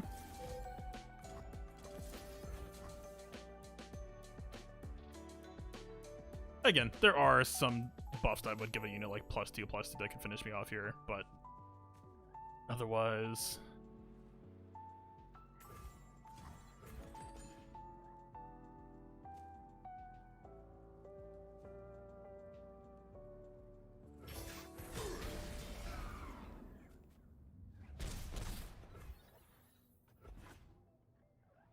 Is harrowing interesting at all here? Success Get you noticed around here. He's probably going to redevelop some blockers here. I deal in coins and carnage. God, Ruination would be so helpful here. Ooh, hello. You do matter.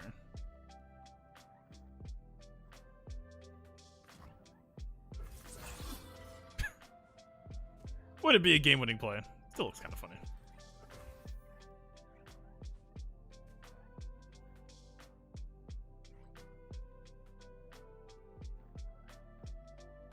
So if we do this, our options are still kind of restricted for next turn.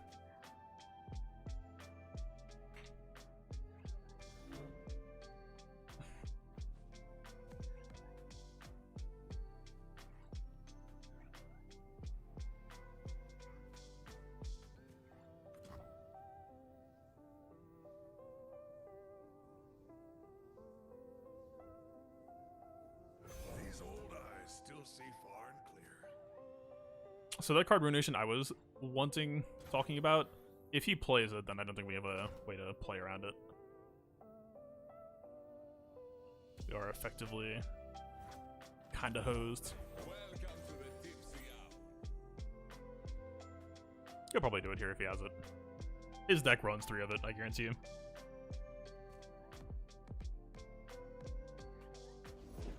I'm always up for a round or two. But why?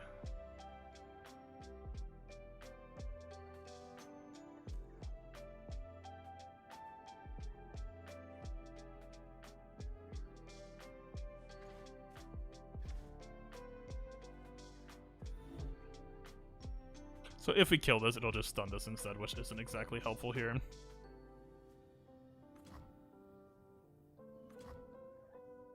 All that glitters.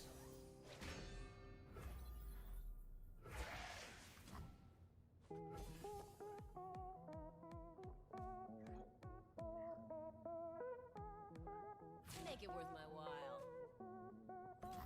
Why take this block? Again, unless it's just a board space thing and they can make more, but...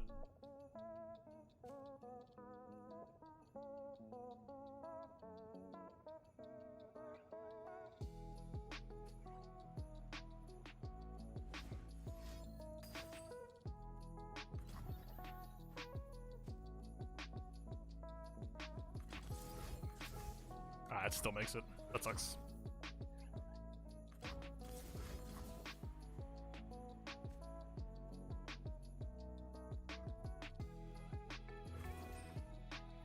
Alright, we're fishing for answers a little bit here.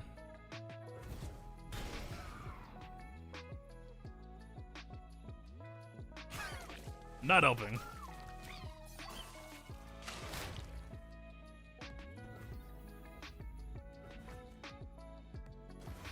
If Endivia had leveled up this turn, then her attack could have been kind of... 5+7. It's a 5 health swing there. We can vengeance this. Maybe we live? I don't think we live. Stand in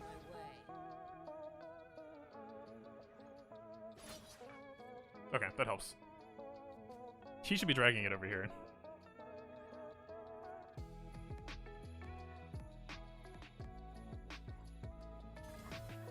Ready the torches.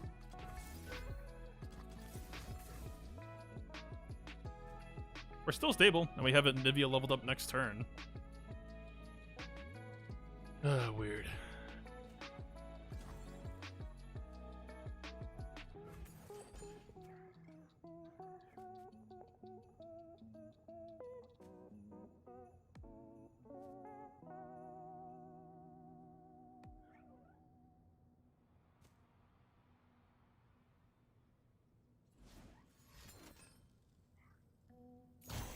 So if he's going for the TF level up next turn, I'm pretty sure we can kill him first. Or even if we can't, he'll still be dead. The signal fires. Who's gonna close that door? If he has another courier, then we're hosed. He's Okay, talking done. without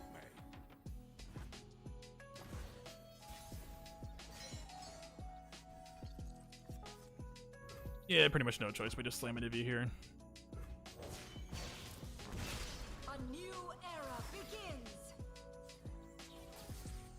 So he can't stun her because TF is still alive. He could potentially level him up, but not gonna matter.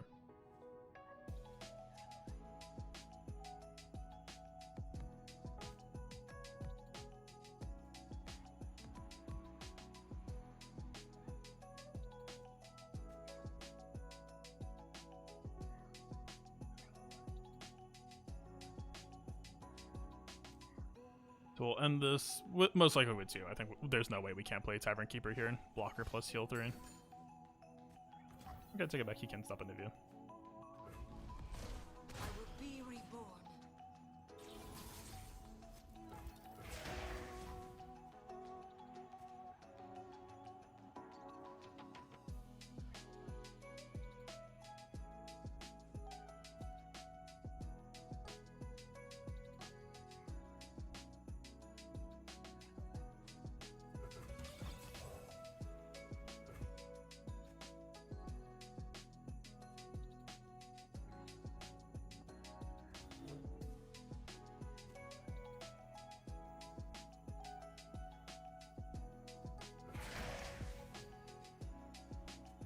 I don't think we would swing the Tavern Keeper anyway, so we might as well just take these now. Ooh,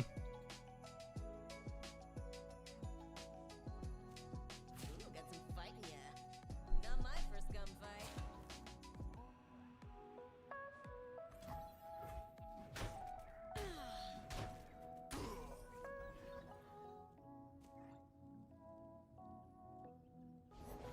Who need me? Interesting. That could have been his game-winning play next turn. Oh, it was fleeting. So he had to play it anyway. Fair enough.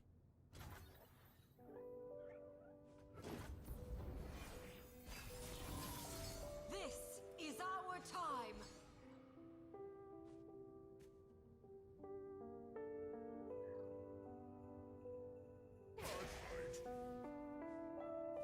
Looks like trouble. I protect this place. I've got fleas bigger than you. If he levels up, do I care? Kinda don't.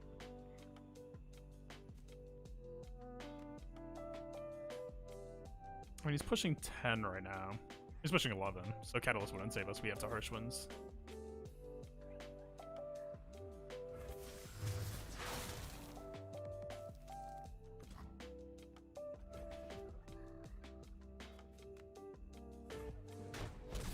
I'm out.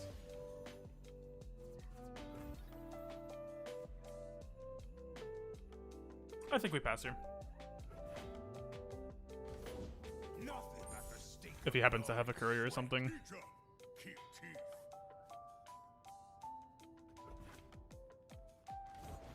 Looking for trouble? It found you. He's out of cards. Is this half lunch bad?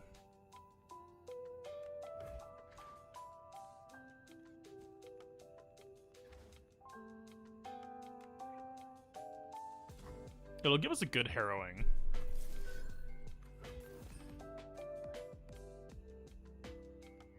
Bury all in stone. We did get rid of a blocker, so this is kind of a high-risk play, but I think it's about time we started swinging back. A new era begins. Harsh Winds will always help.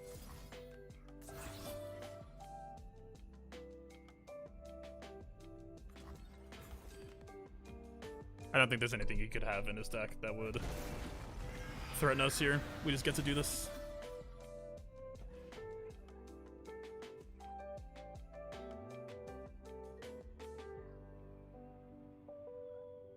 My god, that was a grind fest. I think we're fine here. Yeah.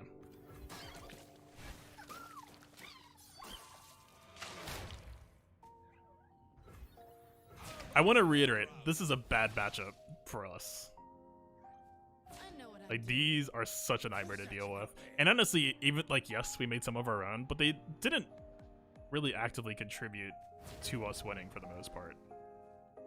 I mean, I guess they did now, right? Because now we just kill him. This is an auto chess? No, this is Legend Runeterra. The cycle is complete. Are you thinking of teamfight tactics? I don't think I'm mislabeled.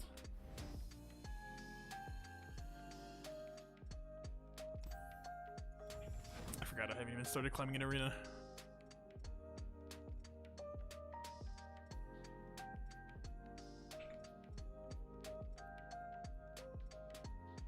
Yeah.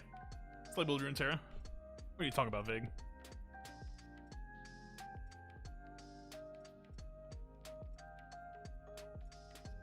Alright. That was... like, every turn we were just, like, extremely narrow margins staying alive. Oy, oy. I mean, Fading Memories wasn't terrible there. I still don't think I'm going to be on 2 entry. I don't know. I don't know if this deck...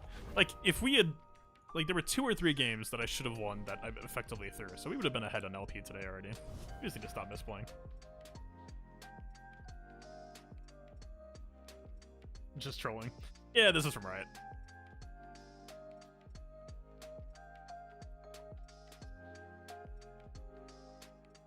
I gotta get my arena climb done.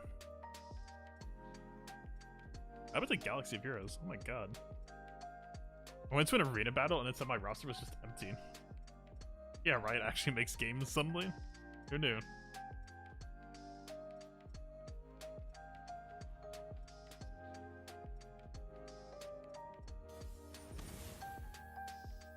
Okay, this should be a very fast fight. We need Avalanche, Whale, heal cards, stabilize cards. He's a hardcore aggro deck, and if he needs to get out, you need to get out. Okay. We're in good shape.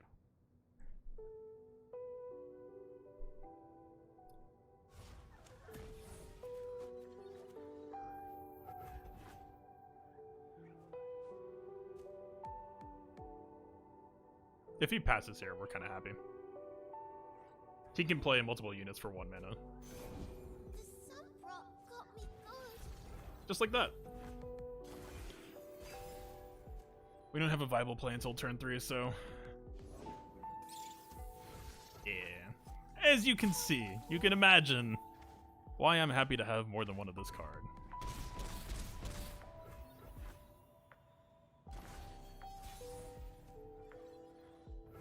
So I'm pretty sure we have to just Avalanche here. If we play Tavern Keeper, he can still open swing. I don't think it's great for us. I mean, we'll go to 17. He'll potentially threaten 4. We would have Grasp, although Grasp should be saved for his main champions.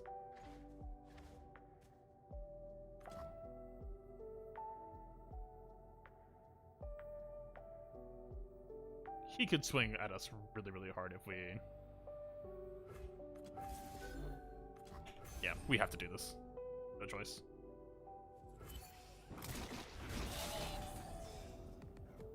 He has a lot of cards in his deck that can just increase his unit's attack. So yeah. The main event. The party has arrived.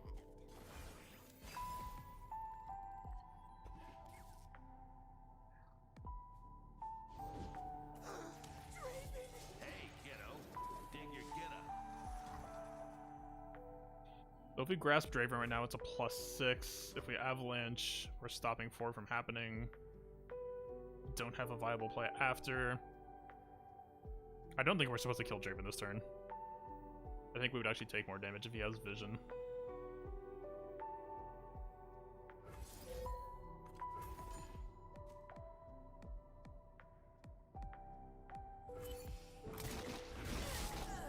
So he'll hit us for 5 potentially.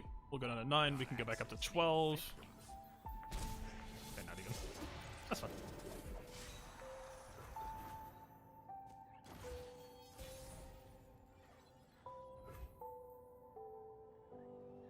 Still not sure if I'm allowed to play Tavern Keeper though. I'm gonna pass. If he attacks us, it's fine. I stand for That Work with this joker? is incredibly painful for him. Those avalanches, so this guy gains +1/+1 for every unit he has on board, so the fact that we just wiped all of his stuff, this could have been like a 7/6 right now. This very easily would have been a 7/6, but instead, he's a teeny guy. This'll take the chill off. That's a rough feeling for him for sure. Actually, we probably could have attacked there. There's no reason why we couldn't. Honestly, attacking there doesn't really decide the fate of this match.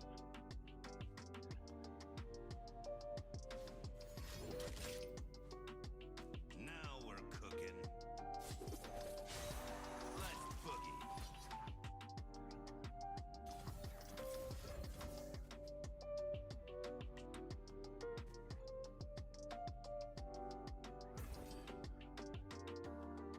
Seven HP swing in our favor. Also quite nice.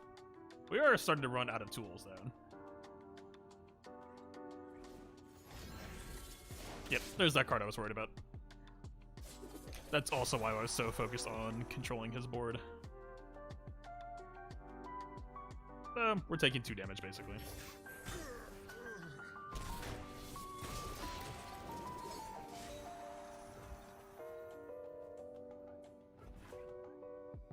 As you can see, though, his hand is Rules are made.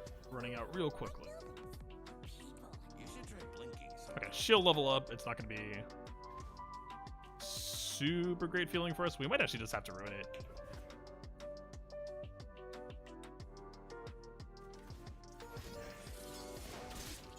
Time for the moneymakers. I'll give you to the counter. Time's up!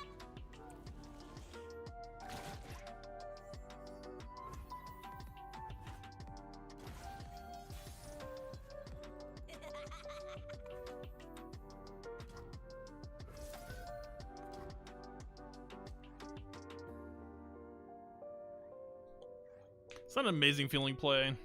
We do have Grasp as like fallback, and he only has 2 cards to play.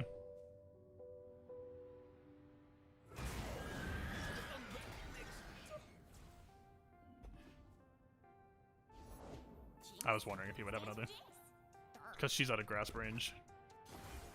So we'll basically take 2 damage from her. And we don't really have a good way to remove her, which is also probably the worst part.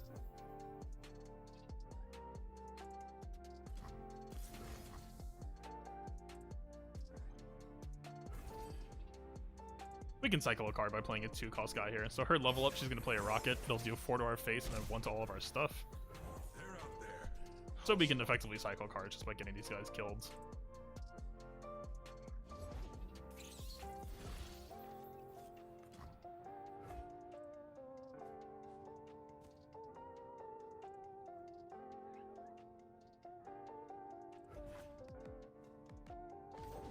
What's the worst that could happen? This will be better for finding more stabilization tools, I think. Light the signal fires. Interesting. Bless yourself. Oh, that's fantastic.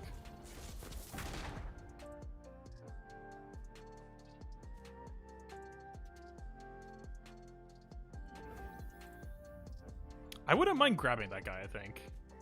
I mean, the odds of us, like, we're not going to run out of these cards, really. Okay, we're going to take 4 to the face, but we have 4 healing, so we're still kind of stable here.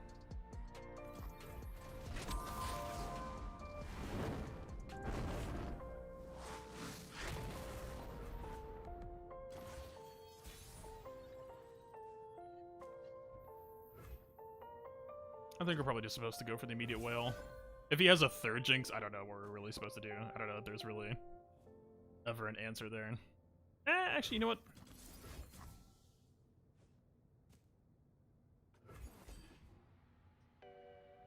Vile Feast is probably the more responsible play. Less commitment.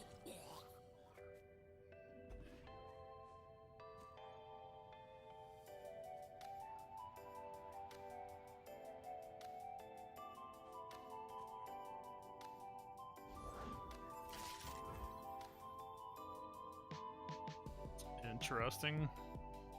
At 4 cards, he can't really kill me this turn. I mean, He could. We'd have to have 2 Mystic Shot plus Get Excited would be exact 7 with 4 cards. I don't know if I'm even theoretically able to play around that, aside from just holding 5 here.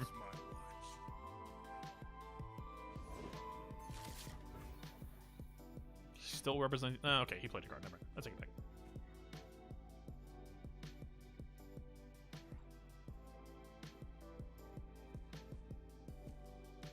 So we gain a blocker actually if we copy his spider. Kind of cute.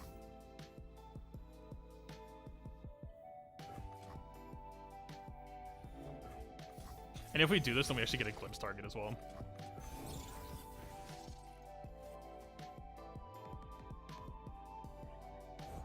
I don't hate this.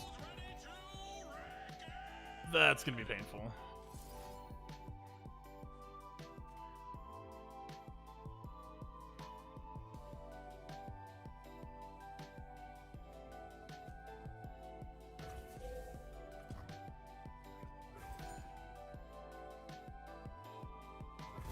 This guy's gonna give everyone else +1 attack, basically, so we need to find... Tavern Keeper would have been so good here. Might be too late. We're at 10 health, though. I don't think he's... I guess we're really doing this.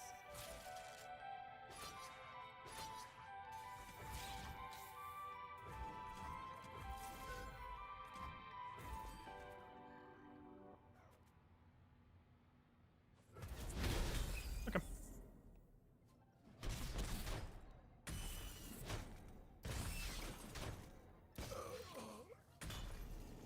Let's just put on the warm blanket. Come on in. Have a sip.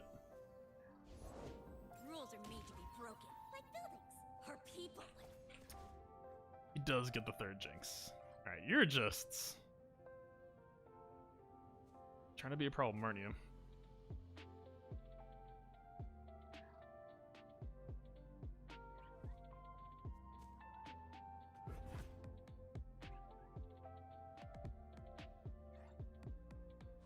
If he's another one of these, he's in an insane hand right now.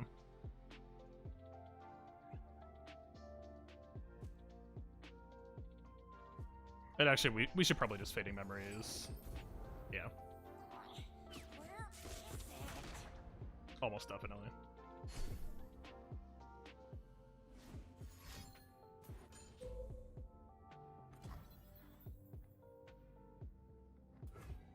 He can't kill us at 4. Wait, can he? I actually think he can.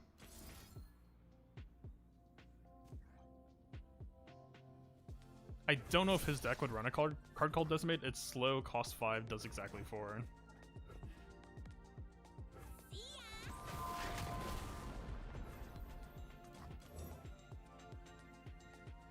What will you have? The answer is here somewhere. Like I said, this dude has it on a nuts hand. Who's gonna close up the... 3 Jinx plus 2 of these. Yeah. Now it's a party. We might still be able to get out of this, but they're making it pretty difficult. This is our time.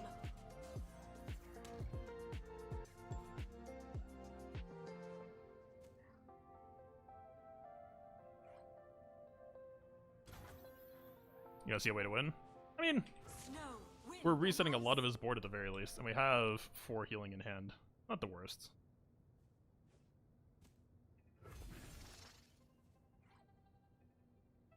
How easy on the hands? They're new.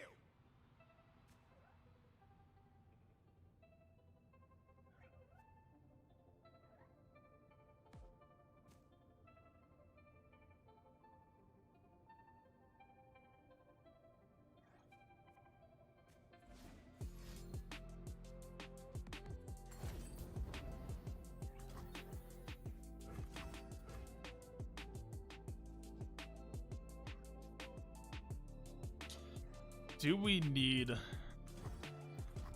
So if we let our health get too low, then if we try to play something proactively, then we actually will just fall. Like, he can just counter us. So it's almost important for us to... If we make a spider now, though, then we'll lose it to the rocket if he gets to make it, which he probably will.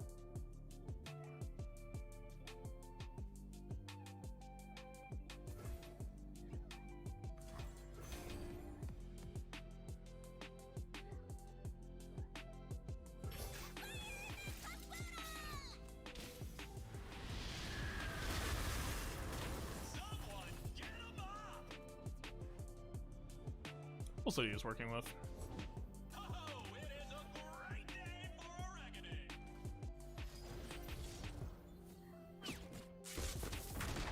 That's a pretty ridiculous hand.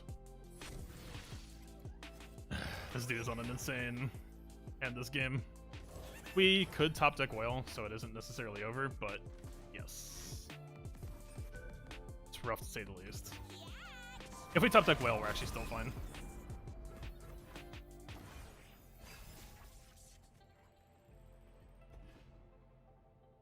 That's not whale. I will endure.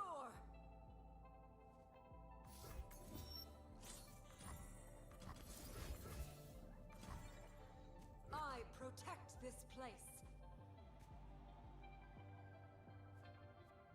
Yeah, if this was whale, we would have been completely fine. Unfortunate. Yeah, dude, do super well.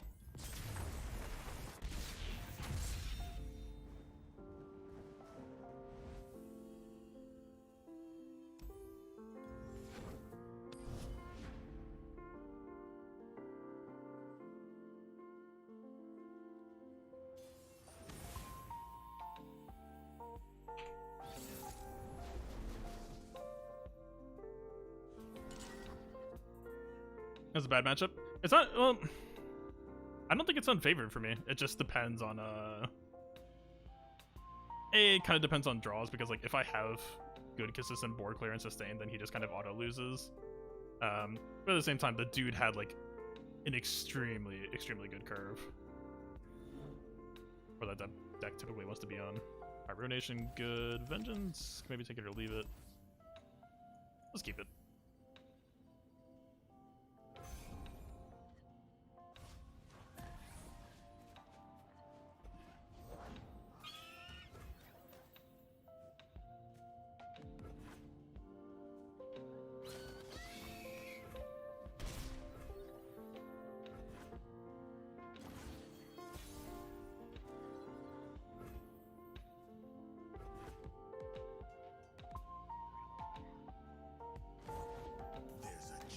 So if he plays Senna on curve next turn, we're pretty happy here.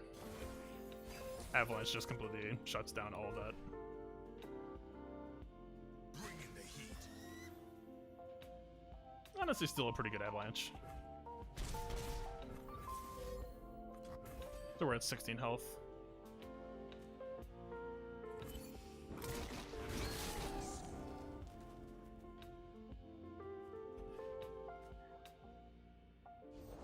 I'm what Yep. nightmares fear.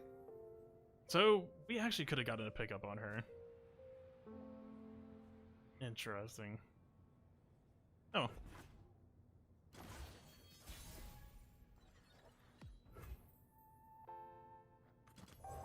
This'll take the chill off.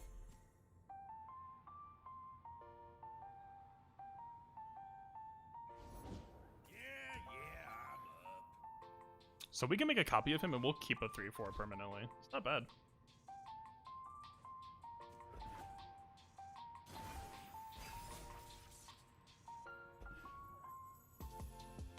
Here we go.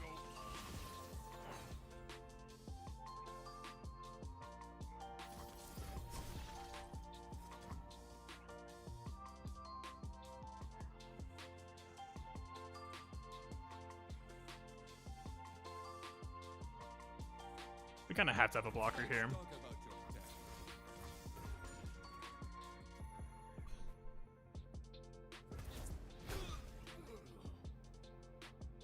Interesting.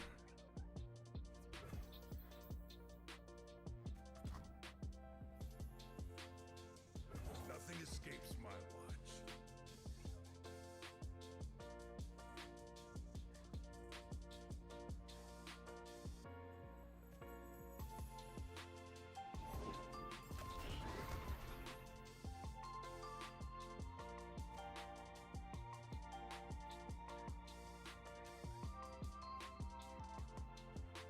It's more damage than I'd like to take here. I might just make... second sentry is fine. These old eyes still see far and clear. We did tap under Runeterra by doing that, but again, it's just... I'm not out here trying to actively fall down to 7. Ready the torches.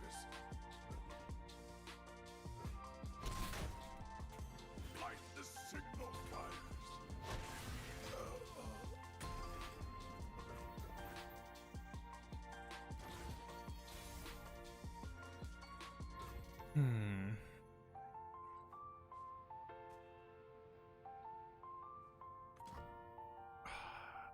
Unfortunate.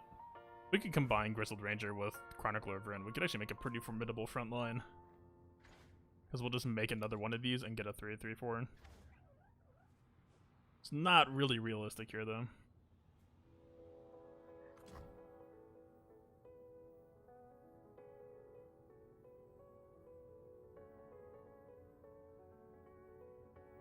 What if we try to make it realistic here? The rest of our hand is a bit bricky.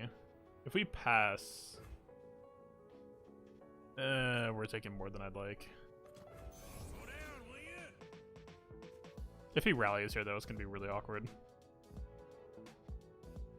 This hand is really, really slow.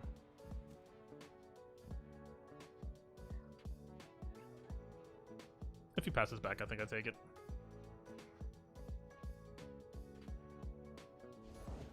Strength and grace, beauty in display.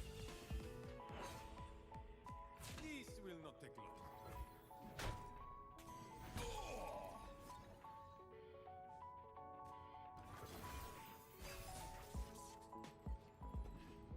Nice pickup.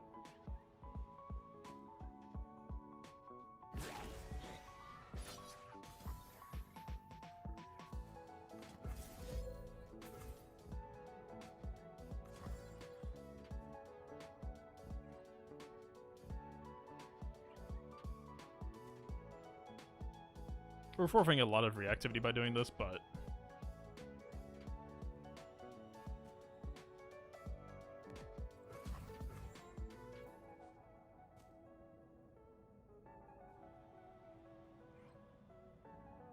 I mean, if we will now, he could actively just kill us. I mean, 8. Let's see, if he has like riposte, he would keep this alive.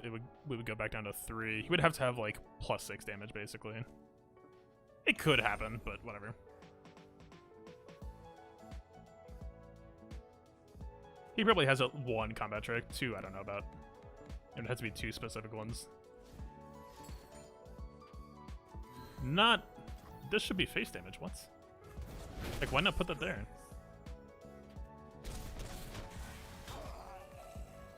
That I don't understand.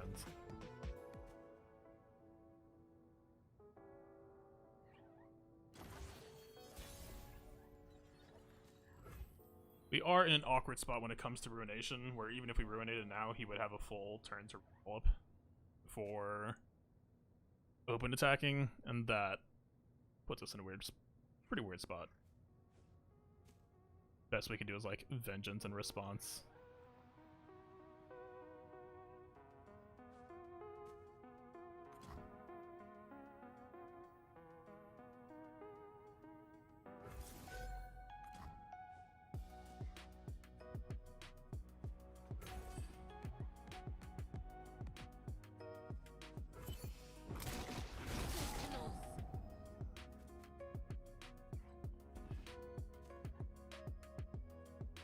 If he passes back, I think I'm going to take it.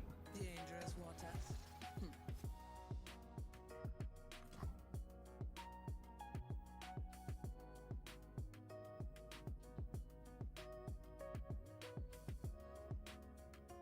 We are walking on eggshells here, but again, I don't think...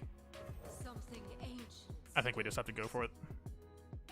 With how expensive our hand is, we don't really have a whole lot of chances to finesse each turn. We have like 1 play per turn and that's it. For the glory of Demacia. That's unfortunate timing. Wind and ice.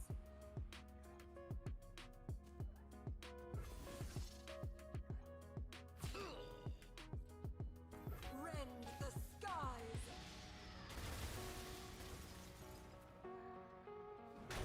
So this sets up for a possible whale or something. Vile Feast could also help. We have a couple of helpful draws, potentially. Actually, not bad. That works. If you open attacks, we're fine.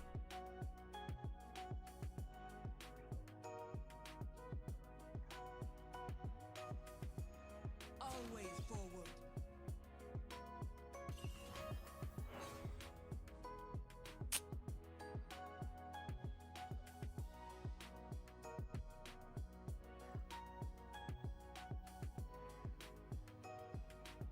Again, our hand is just so expensive here.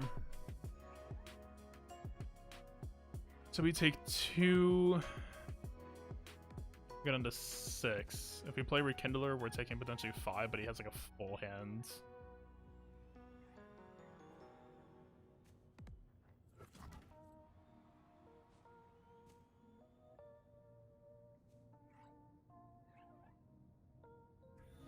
We're kind of damned if we do, damned if we don't. We kind of need him to misplay here. We just need him to reattack. Show them our metal.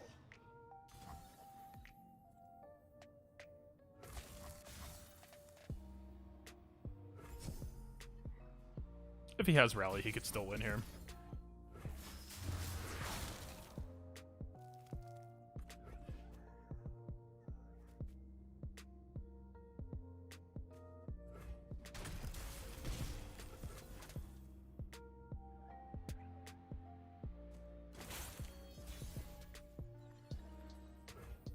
Nice. Alright, we've got the leveled up Anivia. I think that's just going to be... Plus, also, we have Rekindler plus Grasp, which is like, finally a playable card. A new era begins. So we're threatening a fairly nice board wipe here.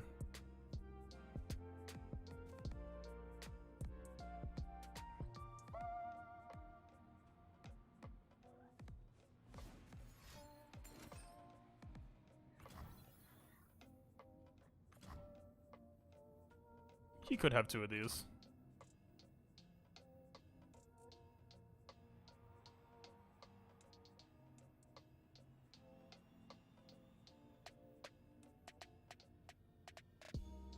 So what if he does?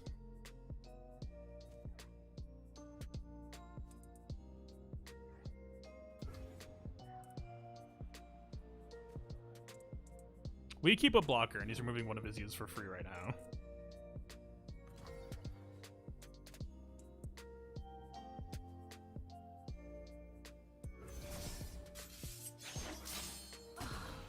I think we let that happen. Like, yes, we could have killed 2 units if we tried to defend it, but I think he has a lot of chances to counter our counter. I think we're chilling right now.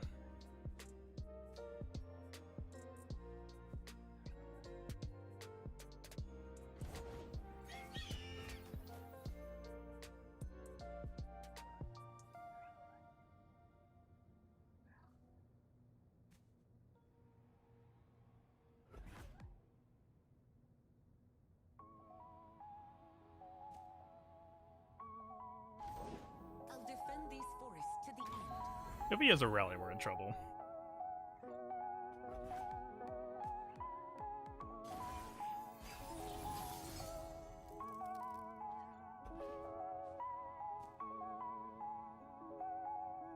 Fall to our standard.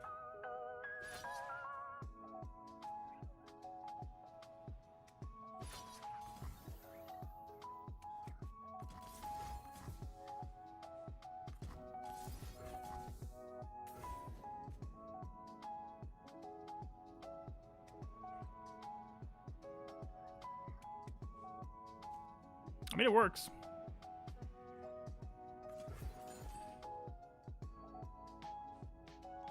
He should have options that answer this, so I don't know. Like, he should be able to still push lethal unless he's just on units. Yeah, okay.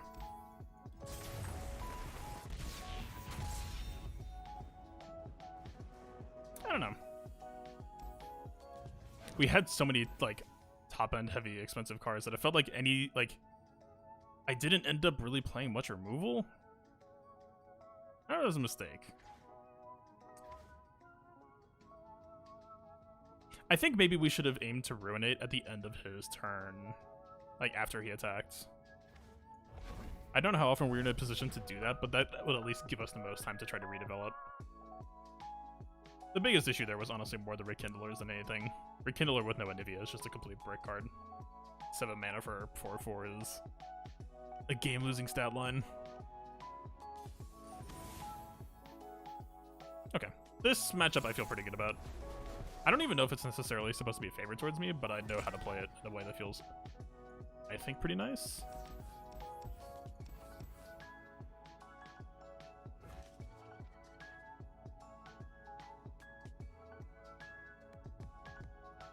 So basically, he wants to start playing removal spells on us the entire time, and then he has a late game finish with a pretty powerful unit, let's say, who can just do ridiculous things if he levels up, including stunning our entire backline. We have good hard removal that can handle him. He plays Ezreal here, I think we'll just remove immediately. Don't blink or you'll miss me. We don't need to. I mean, we showed it, so he must know it's coming, but...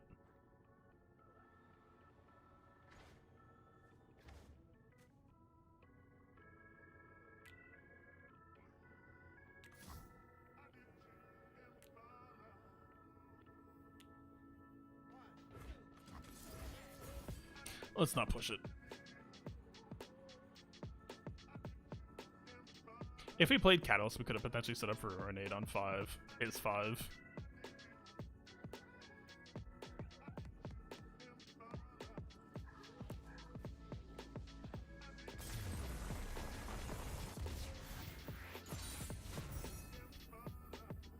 What? You can judge a person's deck based on that picture? With enough game knowledge, yeah. Because, so... well, what do we got? This is just wild cards, I think. I'll take it. So, like, most of the time... so this is actually a good example, right? So most of the time, you look at their champion list, and the champions they're bringing tells you what their archetype is, right? Because it's all about their win condition. And the win conditions and the champions tend to go hand in hand. That one Grindfest match that we just did was... that player was masquerading as another deck entirely, which we actually could do with Anivia, by the way. We had... he was showing, like, Twisted Fate, Elise, and I think he had, like... I think it was, like, a Gangplank or something. What that typically is just from, like, common knowledge, it's typically the go hard playstyle, which is kind of like tempo control into like a flood finisher. You go for a board wipe and then just mop them up. But the thing is, the actual win condition he was running was, of course, the Undying, and the Undying archetype doesn't actually run a champion. Fun fact. So, you know, until they start playing cards, the only intel that you have to go off of is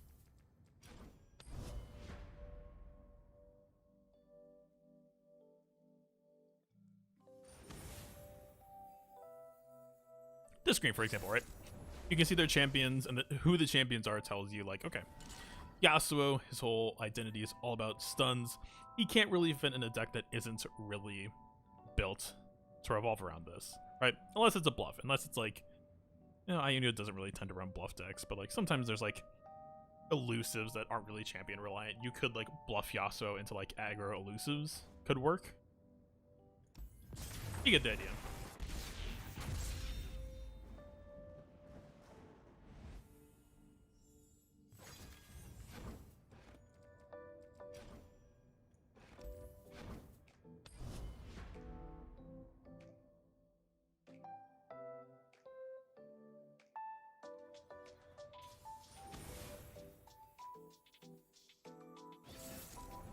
Okay, he's a late game ramp deck. We should probably try to find ramp to match. Or we could just play our win cons. Do I hate holding on to this? I actually almost kind of don't. We're not going to be doing that much early game.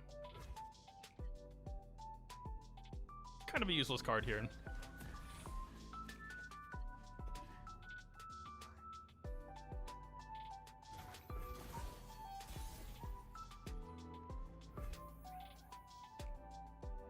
I think we pass here, because he might be playing a ramp card on 3, and we could draw the answer. Yeah, okay, we don't have the answer, but we could have. We could do some weird play where we're trying to, like, avalanche this turn, avalanche next turn. I don't know that that really feels like a winner's call. It actually can matter, though. Killing his Weirding Stones can matter. You'll probably still get to play Trundle next round, though. This is a very clunky play.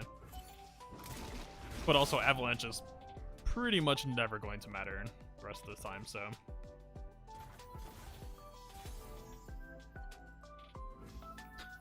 yeah, good stuff.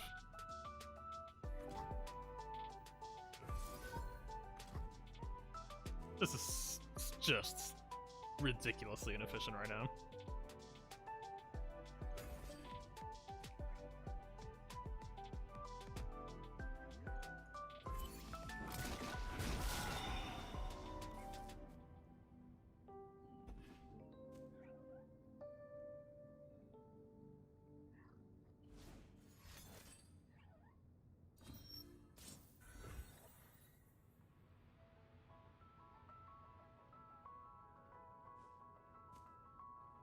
What's a scenario where I would regret not banking 2 right now? 5 this turn doesn't really matter. We could, like, he could play Trundle next turn, we could draw Vengeance, and that could be kind of nice. We would be pushing for 2. I don't think we need to do this.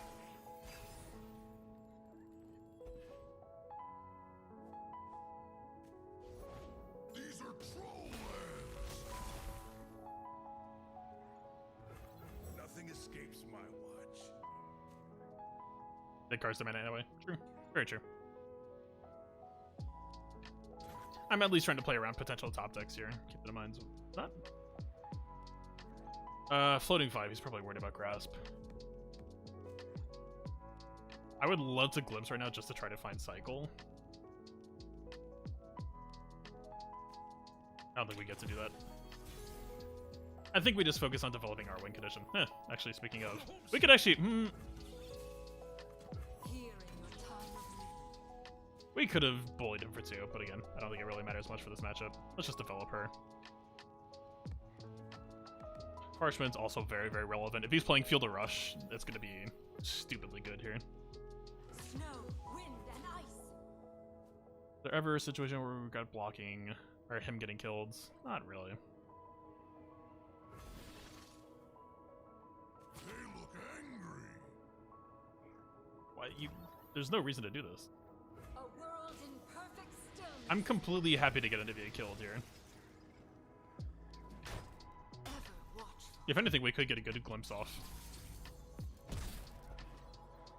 1 health, Vile Feast. He should have Vile Feast.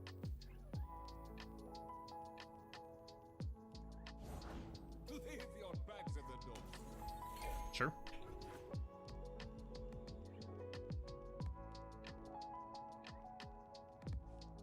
Okay, next turn is going to be his Pillar turn. We can play Rekindler in response. He's only going to get vulnerable on the Centurion, which doesn't really matter.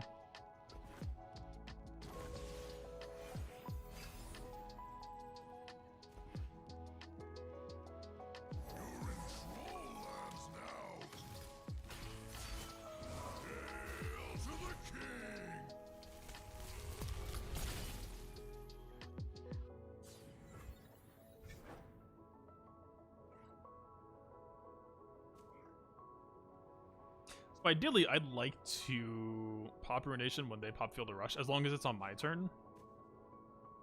So that we could kill Trinimir. That kind of requires us to have a Vengeance, though. Fortunately.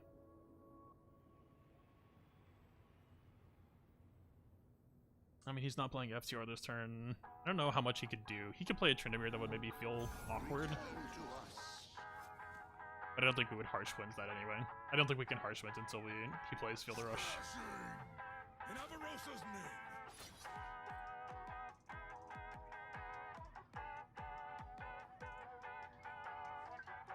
I'm pretty down to get Rekindle or kill too. We can just Fading Memories him now anyway. One smack'll do. +3, so 2 cards not including the Pillar.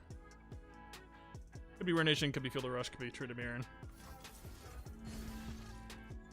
Come from the dark.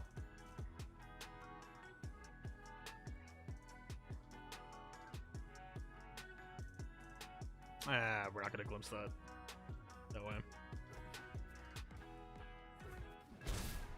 My time. Let the village.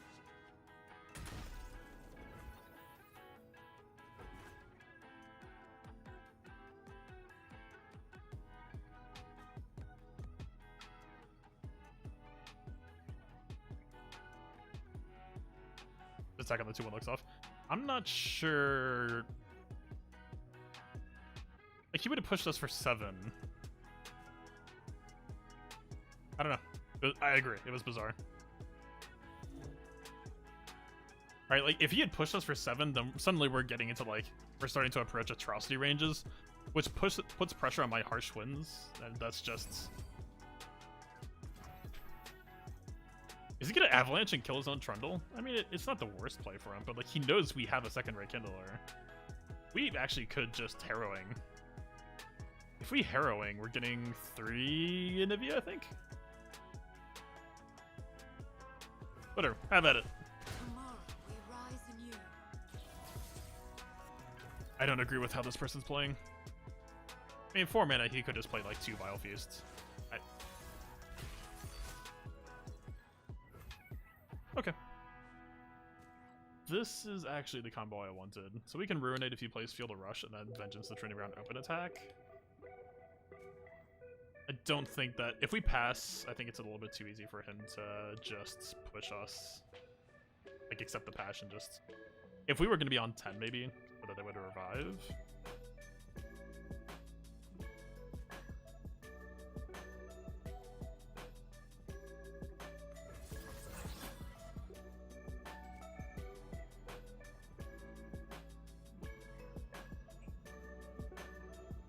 Is this good enough? We're only pushing 3. Like, we would pick up the Tavern Keeper.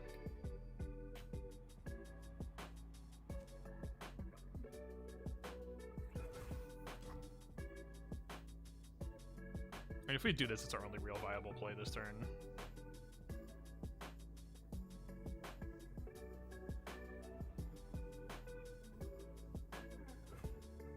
I'm gonna offer a pass, I think. Carrying Resonance's Ruination. Yeah, the fact that we're on 8 mana instead of 9 right now feels kind of awkward. I wonder if I should have just mulliganed for Catalyst to try to keep up with him. It's hard to say.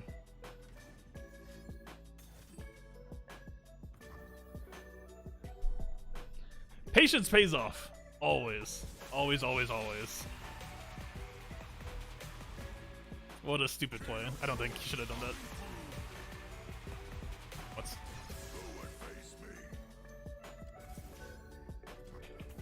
Okay. 2 Trundle, and we take a Trinity for free on open attack next turn. Good job, sir.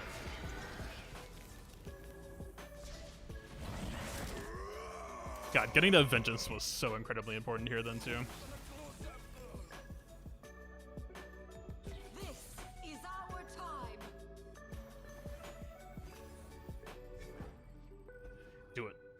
Live to fight. I mean, even though it's atrocity, I don't think it's really... It'll hurt, but... Okay. So, 2 Tryndamere left, 1 Trundle left. It's alright. We're not playing Sentry here because we don't want to, like, clog the board up for potential harrowing.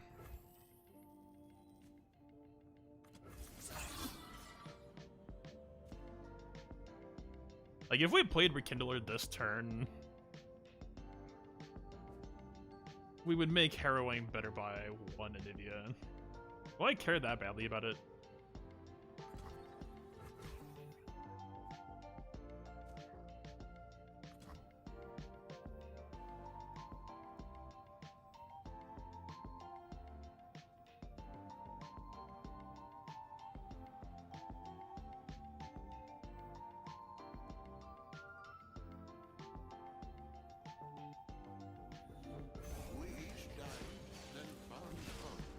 We'll stick this. He It's our can't. time. If he plays another Field of Rush, we'll have harsh winds.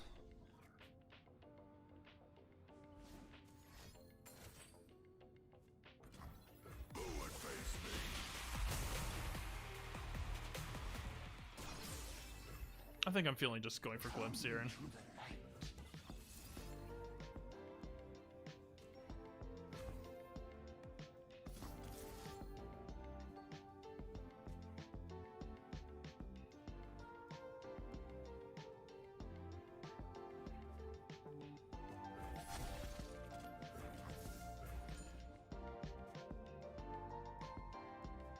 The reason not to play Harrowing? I guess. We were, like, if we could get to, like, 5 Anivia, then I would have felt better. I mean, we would have threatened a lot more damage on it, I guess. That's true.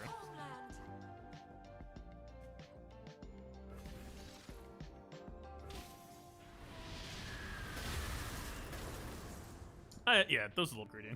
We have Harsh Winds, though. Like, there's nothing he can do to us this turn. Pretty much guaranteed, but...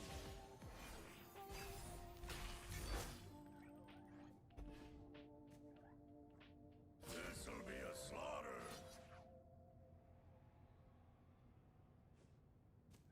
Get ready for a beatdown. That being said, though, it would be good. We'd lack an answer to Atrocity next turn.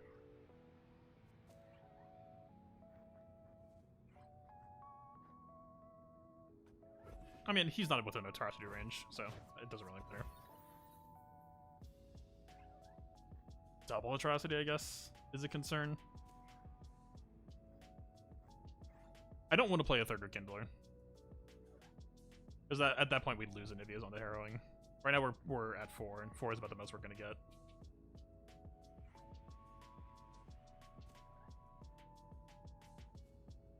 Get myself in an awkward spot. I agree. I don't know if it's that bad, though. At least, yeah. Close.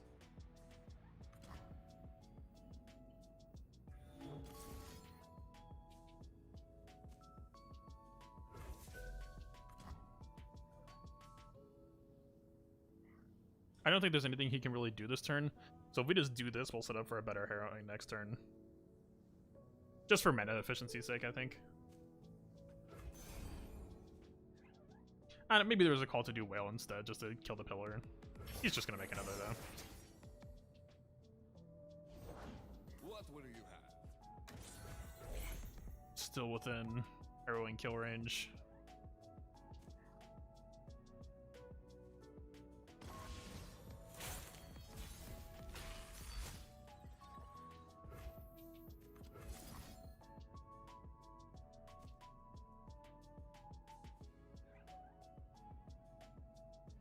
Yeah, I mean, double Atro will be a problem, but he can't Ruination in response. He'll be down to 1 Train Mirror left if he does.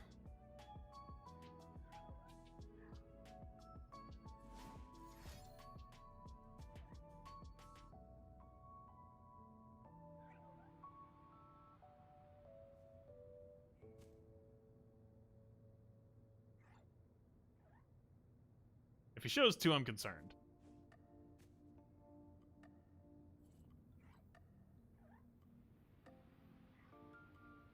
Listen, they come.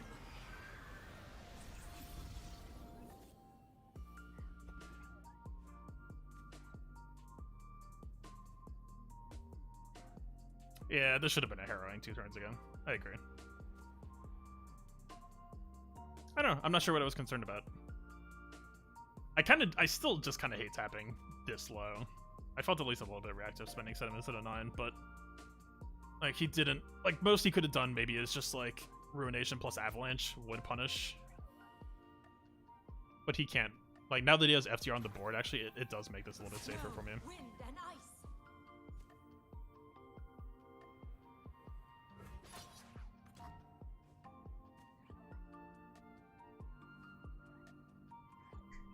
So let's see.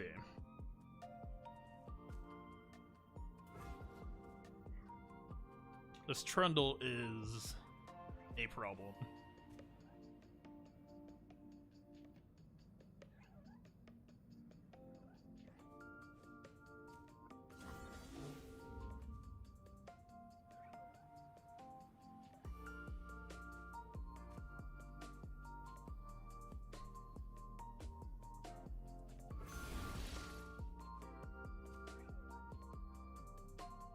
Right out troll chant. Yeah.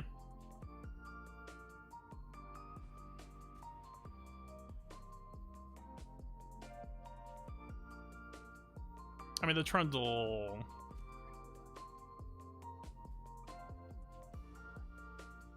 I don't know if he alone is representing lethal. He could, like, he should probably. I think he has at least one atrocity. I think he was considering before. He should just atrocity Trendmere and then threaten lethal with Trundle next turn. We'll have at least some re-sustain. That the best you got? Let's talk about your attack. What?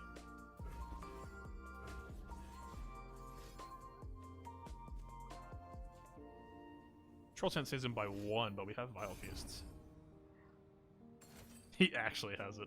The madman. Yeah, fair enough. I missed harrowing. That sucks.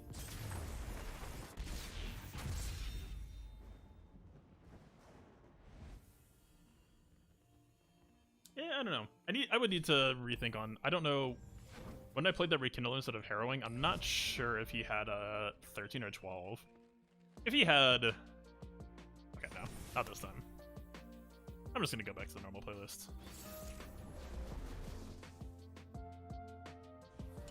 Where?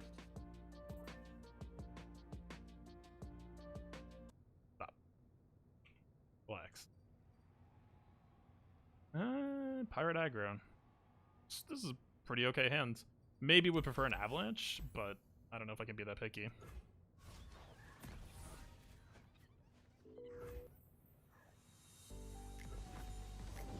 I'll shoot the wings off a bilge wasp. Let's get it, crew.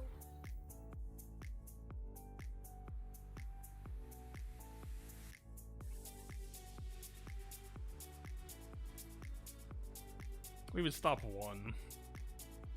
If that feels that good.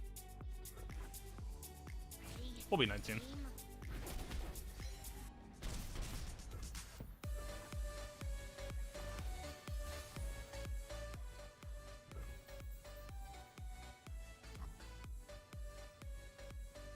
If we play this gives him the ability to play MF.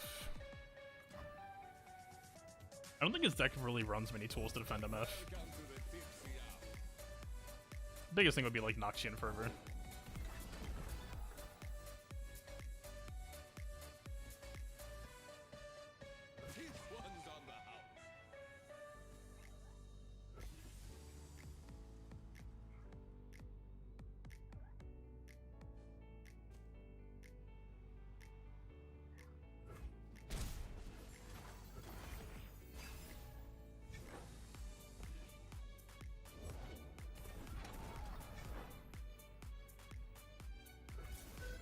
Seems like a pretty easy avalanche.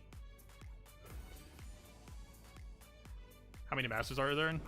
1100, and the scoring isn't that high either. It's like surprisingly really low. Like top 700 basically seems like it's only to be like 5 to 6 wins. So yeah, I'm playing on NA.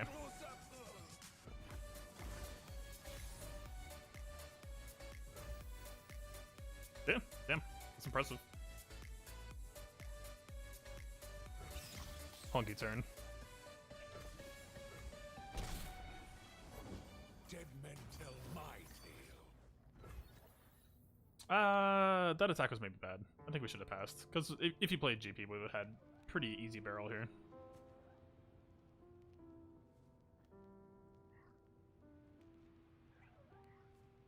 Like double grasp. Normally I would like to have vengeance in hand here.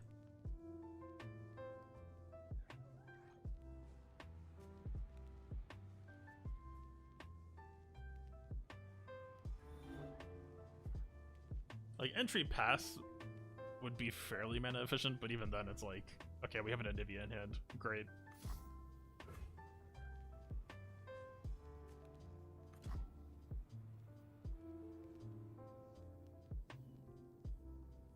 Losing more points per game than winning. Interesting. I don't think this is the correct line. I don't know. At the same time, it's aggro, so like anything to stop damage,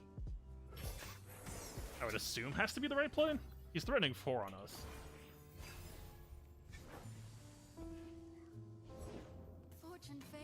bold.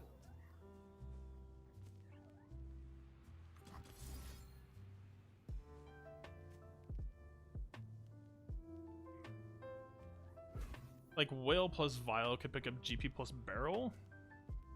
We would let MF go.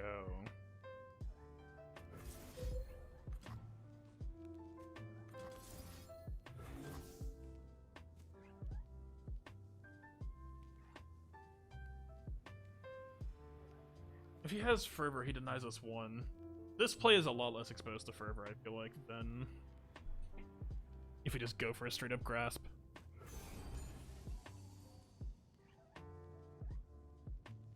I guess we're at 20, so this heal doesn't actually mean much.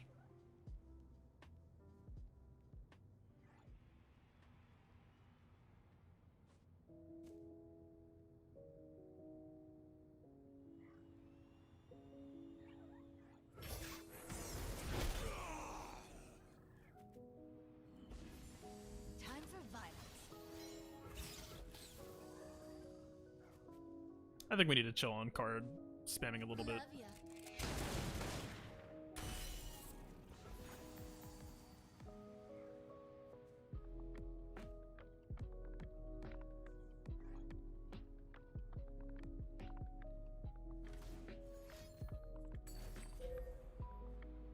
Okay. It might matter how much we blew through our heal cards early in. These old eyes still see far and clear. Keep up, keep up. Safeguard our homes. Keep firing till they're dead on the ground. My kind of plan.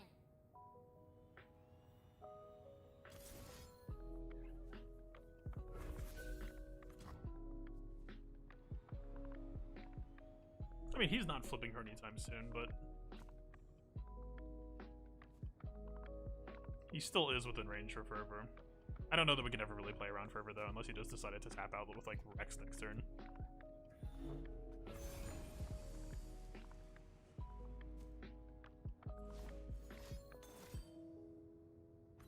I'll be damned.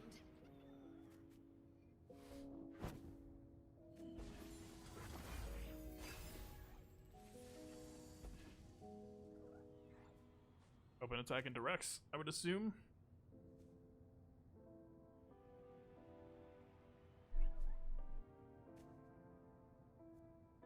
If he develops something, I could probably just Fading Memories the Spray Fin. No prey, no pay.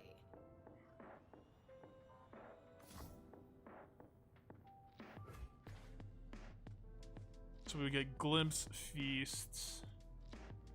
We already have Entry, so we don't have to worry about that. Doesn't sound too bad.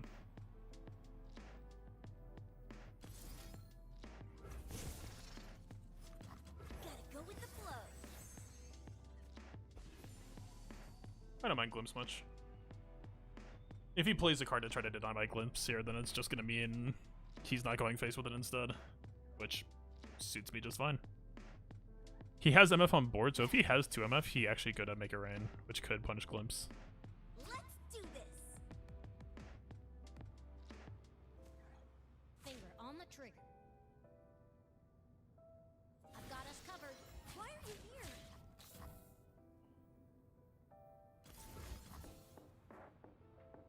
I mean, this is weak to make a rain, but Most Pirate Aggro don't play Rex at the moment. I thought the same, but I actually like lost to a Rex a day or two ago, so I wasn't sure. Deckless and low diamond can be a little bit janky. Pharaoh's scary. We could play Pharaoh of our own, actually. Like, that's part of why Fading Memories feels kind of cool to me. I mean, the Decimates are still a problem, but... Don't. Okay. Burn responsibly. I thought he was gonna Noxian Fervor to stop me from glimpsing. I was gonna be so sad. Light the signal fires. So we don't actually find any stabilized cards here. I mean, he's only down to 1 left, though.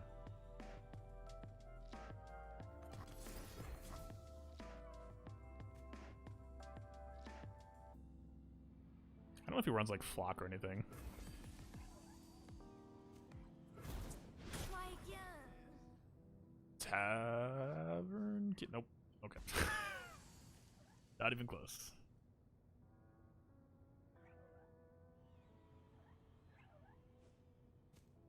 No hard removal except for... Okay. Close enough. And we're at 10. Rekindler kind of dead card anyway. Come on in. You tap under Pharaoh by doing this, but...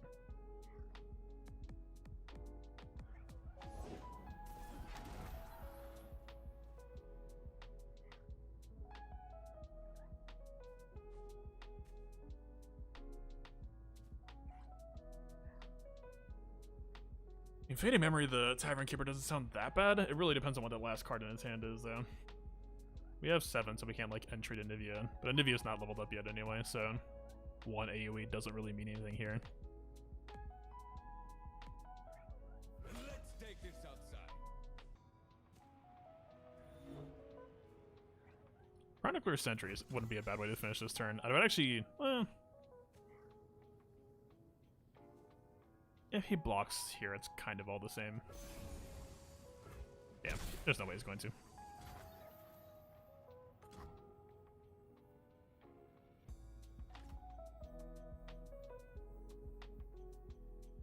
So ever a situation where I'm gonna regret not doing Fading Memories right now? I don't think so.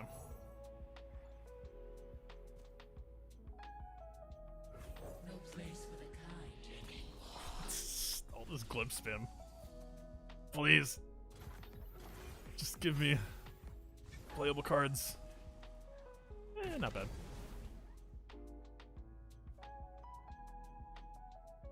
See, this feels like Rex to me. Set sail. Okay, take it back.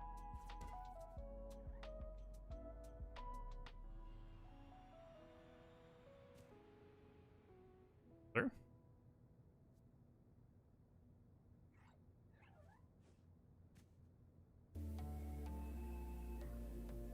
Still going on to 8. Rex wouldn't threaten lethal anyway.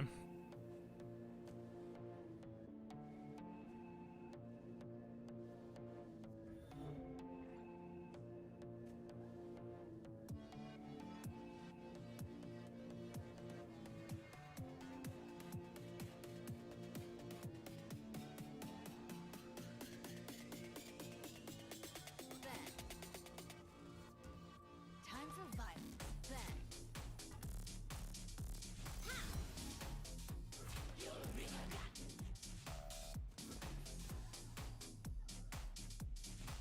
Love ya. You're gonna grasp it and play around Farron. Yeah.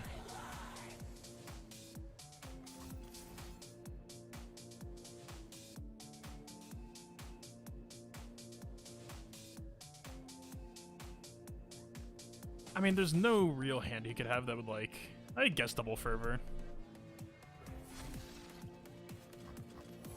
What would you have?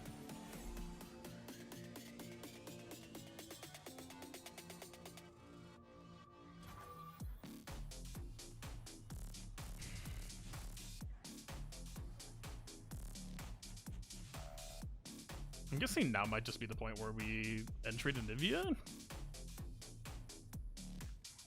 That or we just glimpse and continue trying to fish for more healing. Or both. It could be both.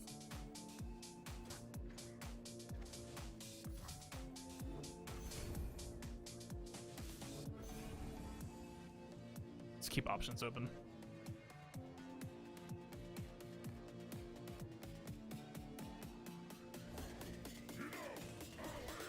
Okay.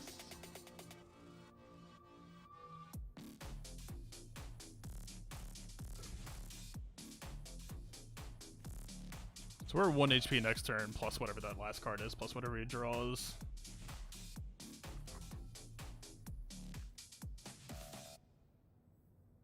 And Nivea isn't exactly accomplishing a ton here.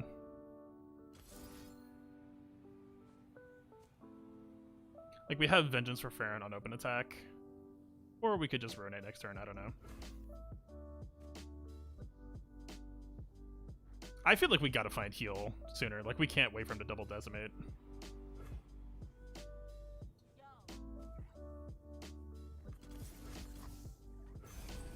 I'm not sure. Come back next time. Helpful.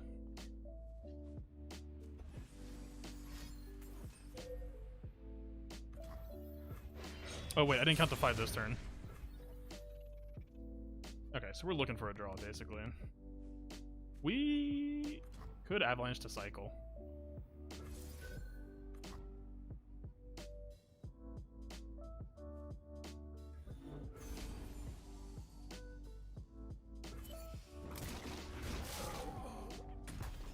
Not what I'm looking for.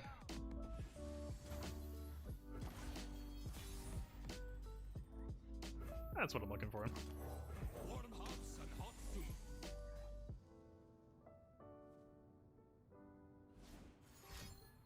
He's gonna blow all his mana going for it, so. If we offer him a pass. I mean, he would block with Pharaoh here, I think, right?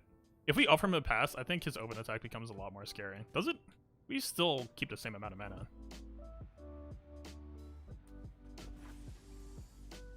I mean, we're still 5+7 next turn.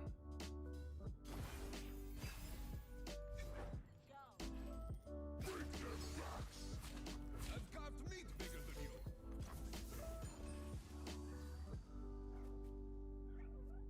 We take 1 extra damage by waiting, but maybe we should have just open wailed, actually.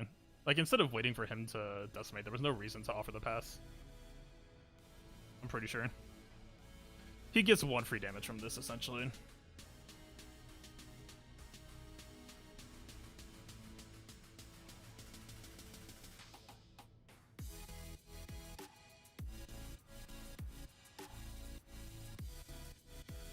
Yeah, we agree.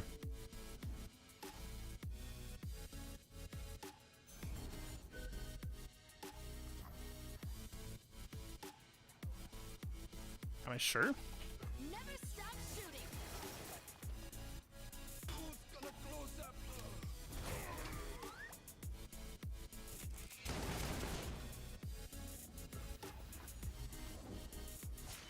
I am reborn of salt and brine. Why not just play that?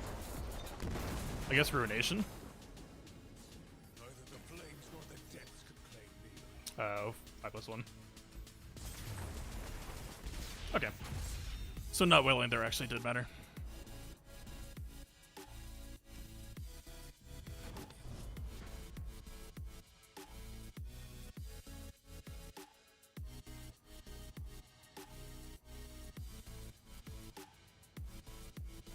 Yeah, I don't know why.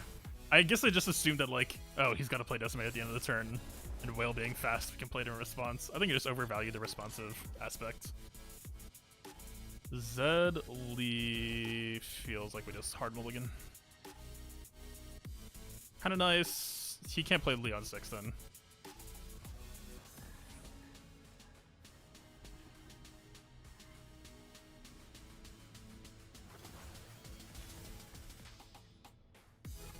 Also nice.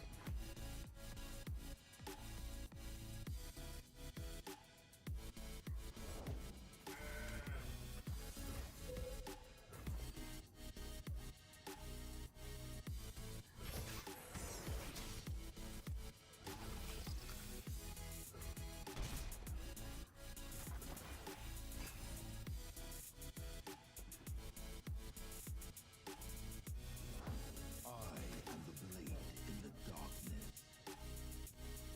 They follow the wrong master. I have many faces. Look out for reavers.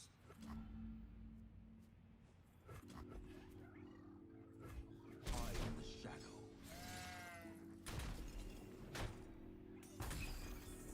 Okay, so we're floating 2 next turn. Let me play the fits. We have 4. We could just Tavern Keeper and then float for Vengeance on 5.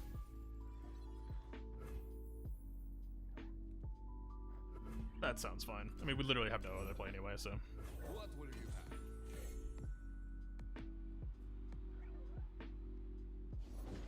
Gems are superb. Bad for the teeth, though. This one's on the house.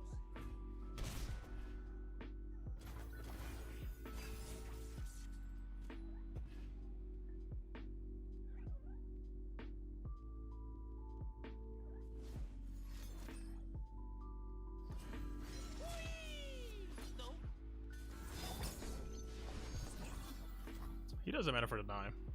Not really a whole lot of options anyway, though. Is there any interesting fading memories of this? I mean, we have another Tavern Keeper we don't really take.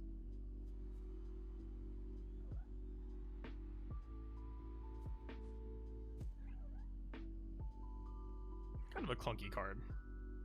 For this deck, anyway.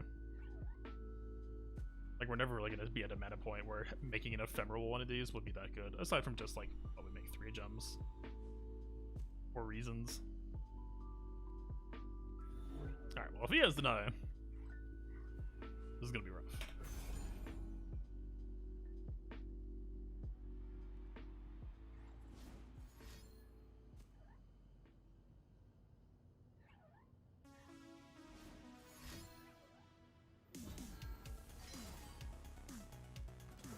Okay.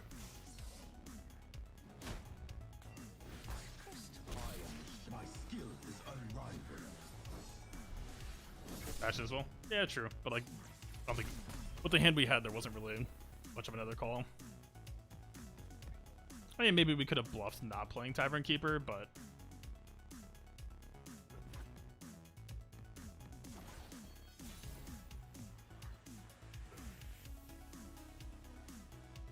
no other hard removal, really.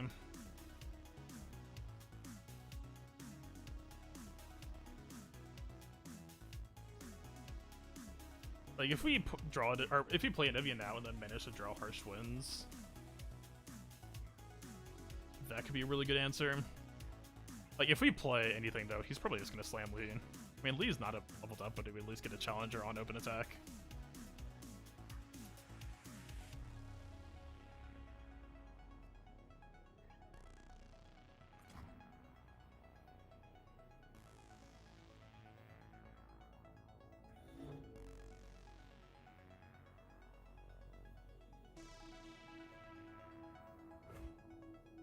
I think it's a bluff.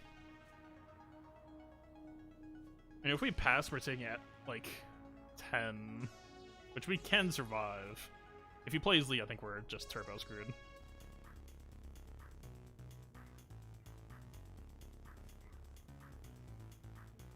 And if you hear always, okay. I was thinking a line could be Tavern Keeper plus Fading Tavern Keeper, who wouldn't stay as a blocker. Right, but you see what I'm saying, right? He has Lee play on 6, or play like as a 6. Yeah, that's also gonna be an issue.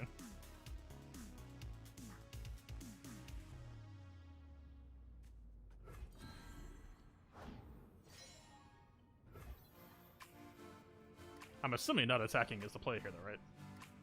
Activate the harsh ones. Yeah. Would be lovely if we weren't actually just baiting. I mean, if we attack here, we lose 3 effective Nexus health.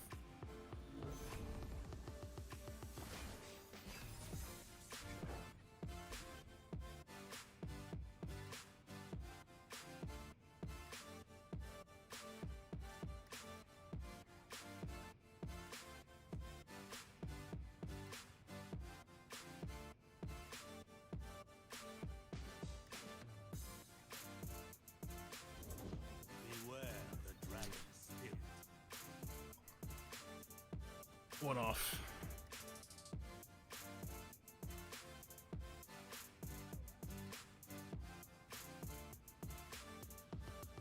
I mean, he's pushing 22 overwhelm. I don't think there's an out.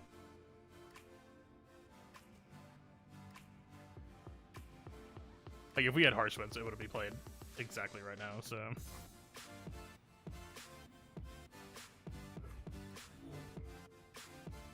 At least you had outs. Yeah. I agree.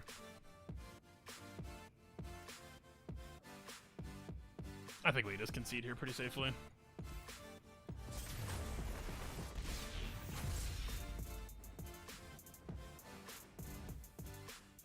I don't know. I mean, it tossed away like an entry on Mulligan. Maybe that should have been a keep.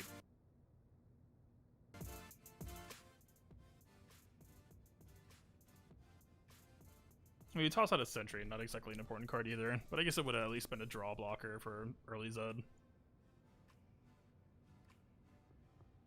Bad matchup. I haven't minded it that much. Although, yeah. I mean, if they had the denies when they need them, it's pretty rough.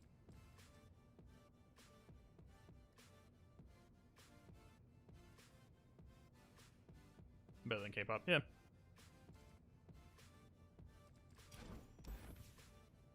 I was actually honestly considering main decking 1, possibly 2 harsh ones.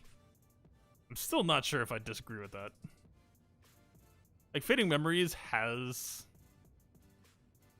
worked better than I expected in this deck. Like, actually doesn't feel bad at all. And it kind of lets me... doesn't really solve the lack of harrowing, but I don't think... I haven't really been in too many situations tonight where I felt like I really need a harrowing and can't find it. If anything, it was still showing up a little bit more than... like, we didn't have a good harrowing to make. Which, like, that's just gonna happen sometimes, but... Catalyst, I like having the healing. I don't know if Catalyst is really doing it.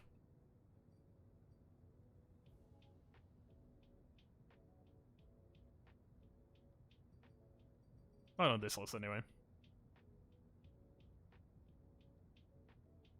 You like more intros than Nivian? It started off with 2 when I copied Alan's lists.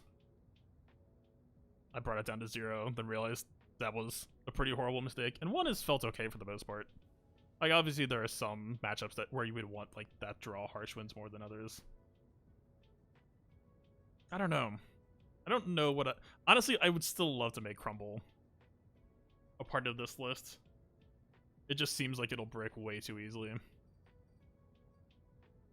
Like, Vile Feast gives us Crumble targets as well. But also, like, these Crumbles aren't even that strong. Fading Memories actually gives us Crumble setup as well. Like, it's not awful here. It's just not incredible either.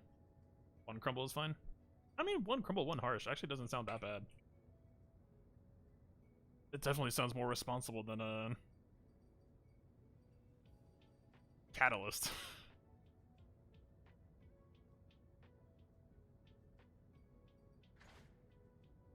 Yeah. I mean, Harsh Wind's good against Lee and FTR. Harsh Wind's good situationally into GP decks, stuff like that. I mean, it's going to do nothing for GP flip, but I don't hate this. I think you could argue. Like, this is basically like adding a 3rd Harsh Wind into the deck. You already technically run 2 with a tutor. Damn, we're back to 0. Oof. I don't know if I'm tilting necessarily or what. I don't feel tilted. Like, I feel like mistakes that I've been making, I've learned from pretty much immediately. I don't feel bad. Just hasn't been a good day of League of Legends.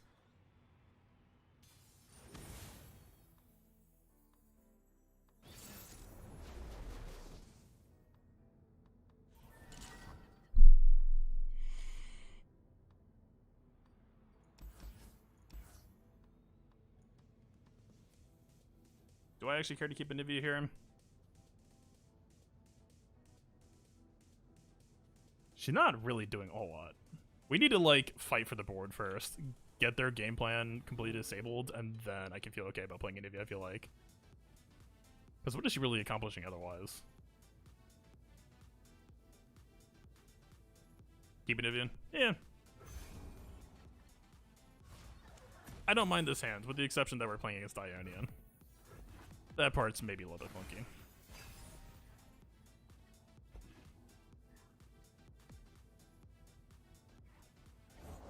Unyielding light.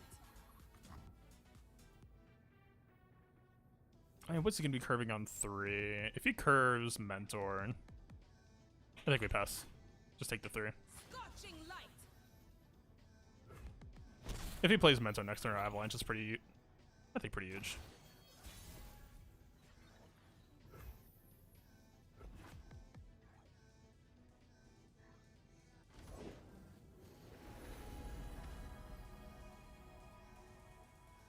Daylight warms the heart and lights the way.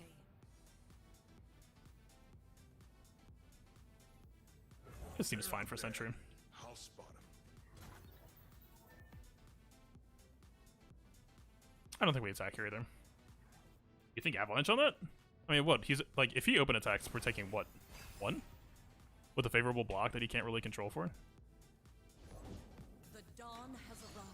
With its light, the Solari will unite the heavens.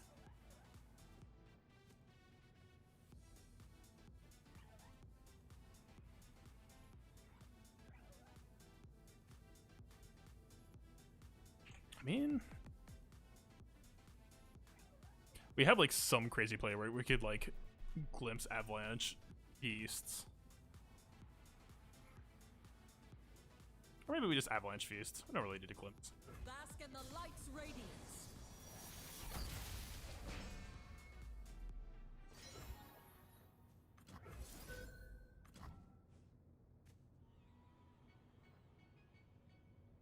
Do we even really need a feast right now? I mean, we banked 3 coming out of this turn.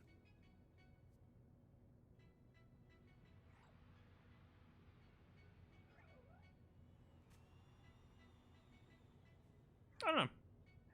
Avalanche is just worse. I mean, I don't know. I don't know if he's going to get that much value with Leona hitting the board.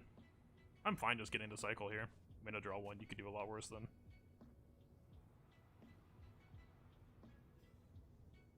You can't Vile Feast here. Alright, the spider would die.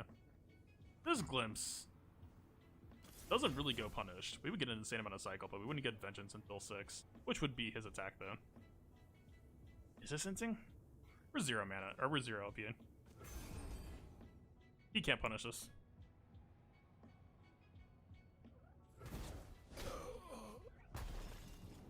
Lovely.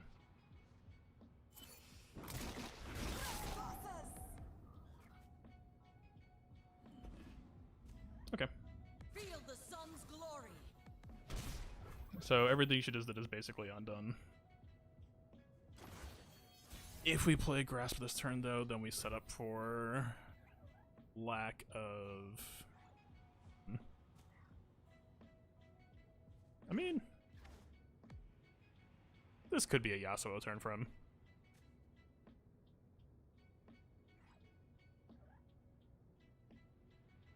Glimpse is kind of 50-50. Yeah. I mean, this grass doesn't seem bad if he plays Yasuo, though. This could actually just be like deny bait. Like, if we do this, we'll have 1 banked, we'll go to 6, we could have Vengeance next turn. He could play Yasuo this turn and have it undefended, or like, defendable turn, though. We have so much stuff that requires deny, though, that I think we're kind of okay. Pass here, both pass are fine. Kind of felt that way, but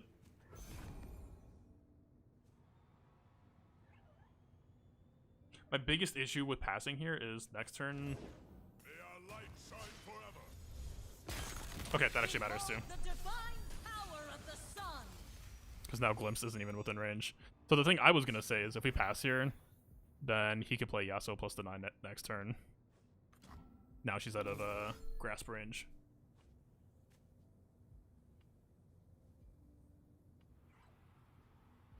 We could just Vile Feast here.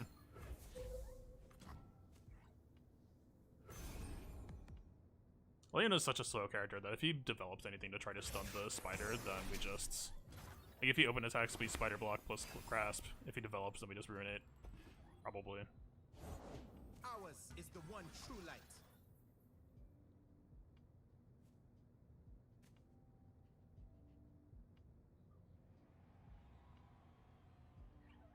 This is basically a 1-card turn.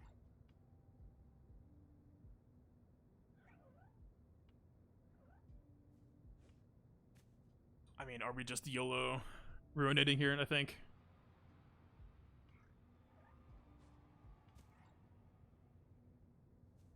I mean, we're not taking it that badly. Eh, we kind of are. We're taking 12. If he has the knot. If we play a Nivea, he could just restun that thing ever on a 1-card turn. Bask in the light's radiance.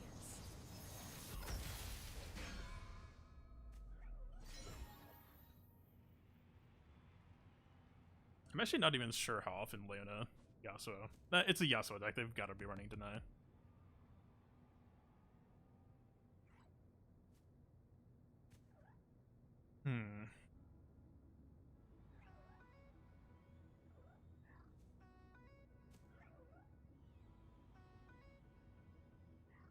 Runic. I feel like he could actually just push lethal on us this turn if he has deny. He could have deny plus double or second Solari Soldier, push 15, whatever. I don't buy this emote. That one blue. Play it. Shieldbreaker or Soldier gets him lethal. My Yep. faith protects me. Behold the sun's holy light. I think grasp. Of course, like we know he had deny in hand. I think grasping that last turn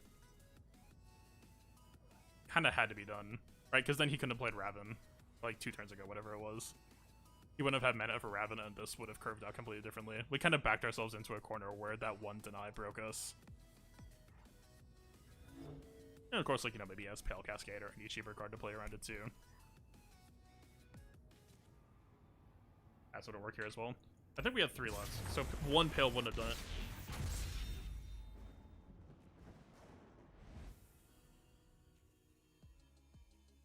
Yeah, nothing lost. Except pride, maybe. I don't know. I think the grasp on the Lana when she had 3 HP would have been a better start. Because if we get a deny there, then we got Vengeance open. Guess I was wrong. I mean, I don't know. I don't think I necessarily. Right, like, we don't know what was in the rest of his hand, and B, don't know what he could have curved out potentially otherwise. I mean, both lines could have been right or wrong.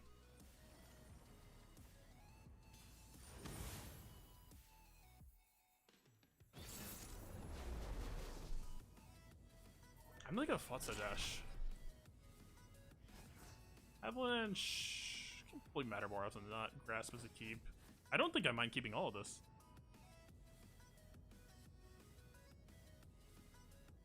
If he goes Trapper into Yeti turn 4, that probably feels bad. That probably feels really awkward. I don't think I mind keeping this though.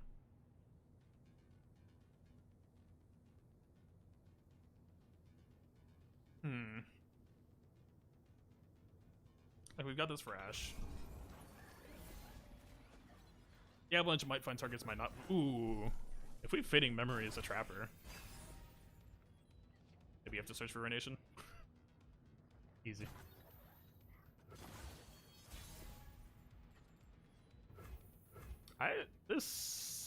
They're not gonna have that many cards to punish us aside from like a Culling Strike. Patience. Yo, are we matching? I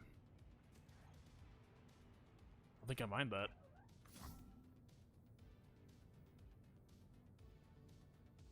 I mean, we don't even have that much of a Fading Memories target otherwise, and we keep the Yeti for 1. Why not? Activate.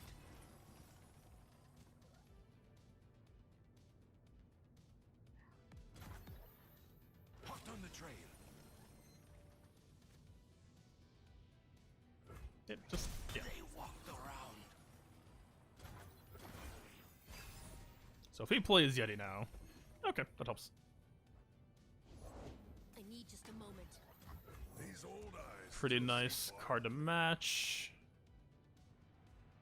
I'm through waiting. Yeah, he's not gonna feel good about that drag. Ready the torches. Also, this gives us a nicer Avalanche too. I think that just feels good. I almost... Ooh. We could greed out a better Avalanche, maybe.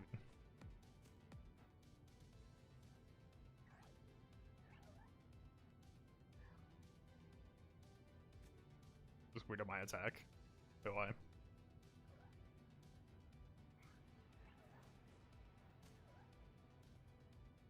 That's a nice Avalanche. I feel like we could get better. I don't know.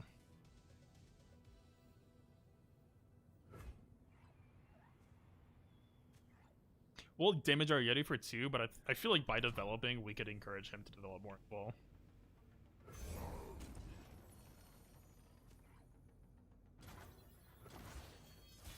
We'll see.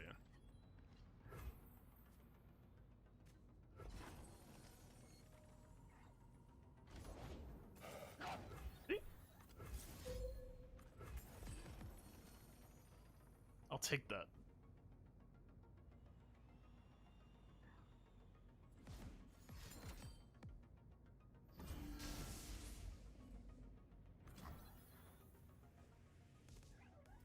What's the goal, sir?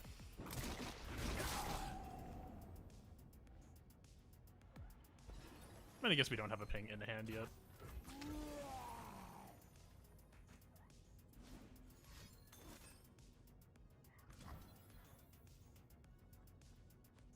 I guess he's not really going to want to use those on Anivia.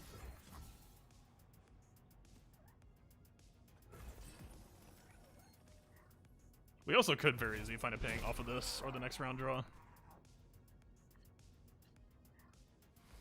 Not bad.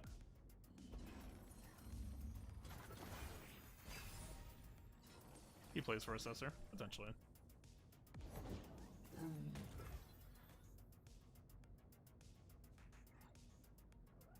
I would say that's flipping from a potentially to a definitely. So.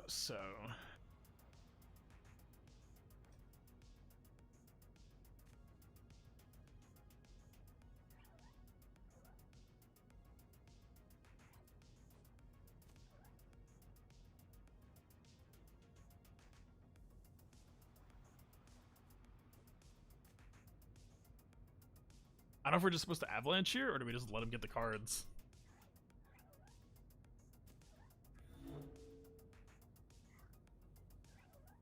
I mean, unfortunately, we're on 8, so we don't have the 5+4.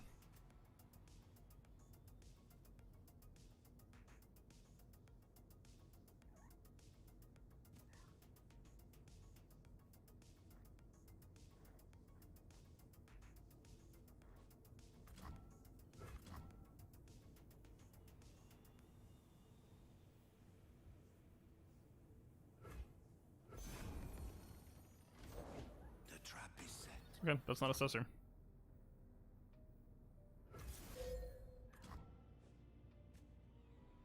I mean, we're taking 12 with plenty of heal in hand, though.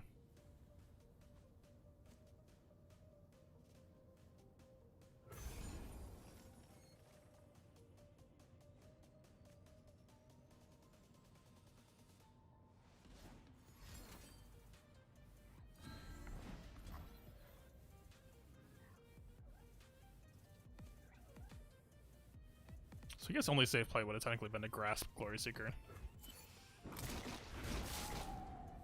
We're not dead here, and we're still setting up Anivia really nicely. I think we can still stabilize off this fairly comfortably.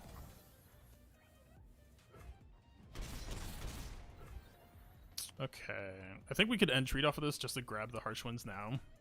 Will be 7 + 2, 9. So 9, we play 6, we bank 3. That doesn't sound that bad.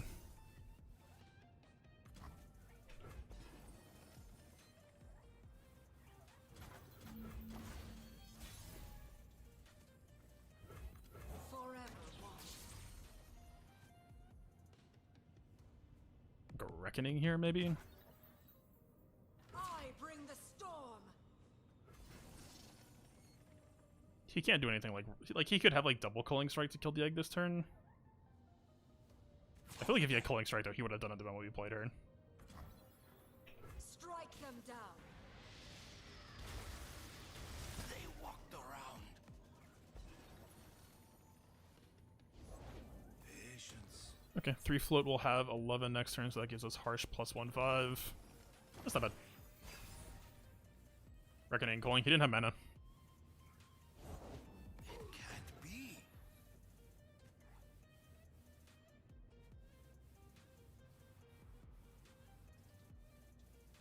And if he attacks us right now,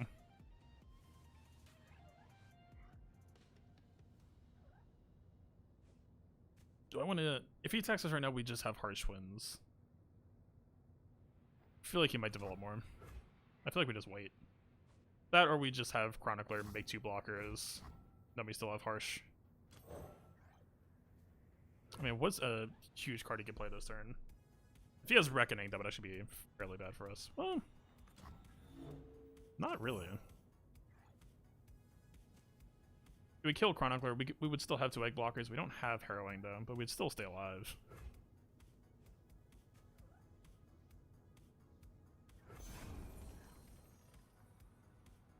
Mila should run more units. I actually put in 2 Hapless Aristocrat before I switched over to... This place.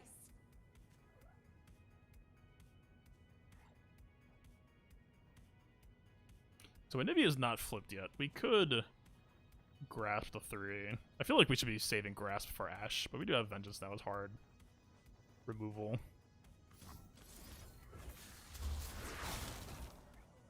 This is weak to another troll chance, I guess, but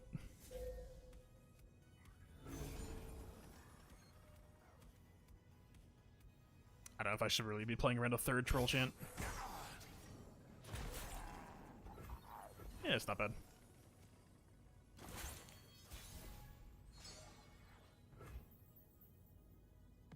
We could just pass.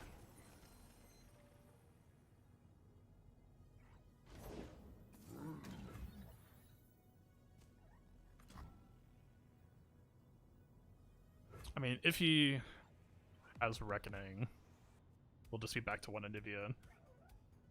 4 less mana. Crumble could potentially work here. Ruinate could potentially work here, kinda not really. I mean, if we Ruinate this turn, we'll have Vengeance to defend on whatever he redeploys, but Chronicler will set up for Rekindler. Will give us a Rekindle activation. I feel like that's an okay play here.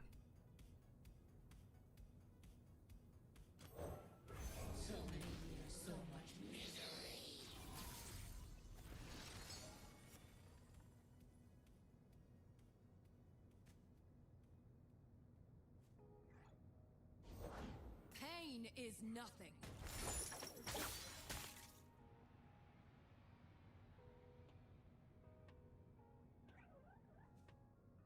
I mean, we could crumble right now. If he has a Culling Strike, then it's a punish. But the only real punish aspect of it is we would just Vengeance Sejuani next turn anyway. I don't think I hate this. This seems like fine crumble value. Or he could just, like, call the egg. But we have Rekindler in hand. I don't think I care about that.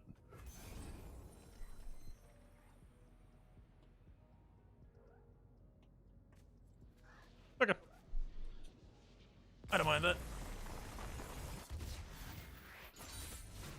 The cycle is complete.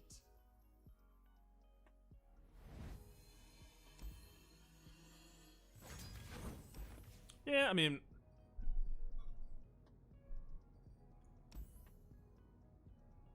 the curve really does, like, I feel like it was happening a decent amount tonight, is we would just have a hand that was just like a 1 card per turn hand. I've always wanted to try a list that put in more Hapless and more Crumble, maybe even took out Chronicler entirely.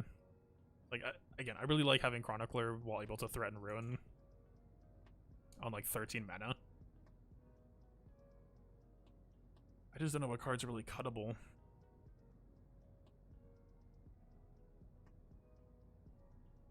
Grasp still feels like one of the weaker cards overall. Like, even as an anti-aggro tool, it's just a little bit too weak to stuff like Fervor.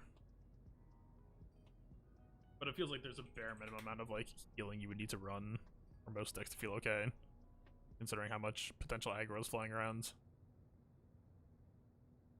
I don't know.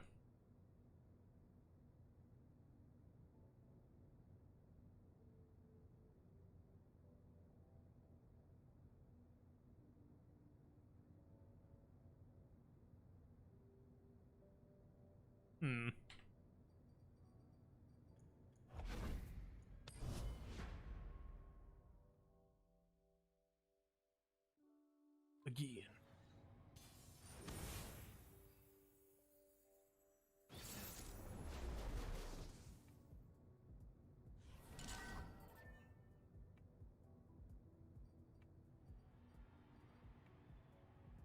Nightfall. I feel like I'm just hard mulliganing for Avalanche. I mean, keeping these for the 4/1s I wouldn't hate, but finding Avalanche is just so like he's a fearsome blocker with Nightfall as well. It's also relevant.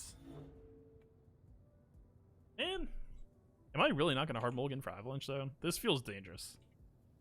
This feels like not the way I'm supposed to play this.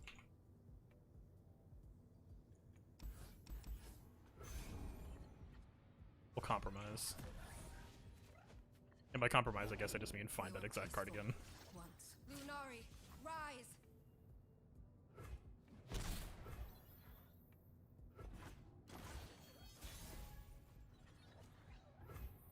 Double Anivia. Don't hate that, actually.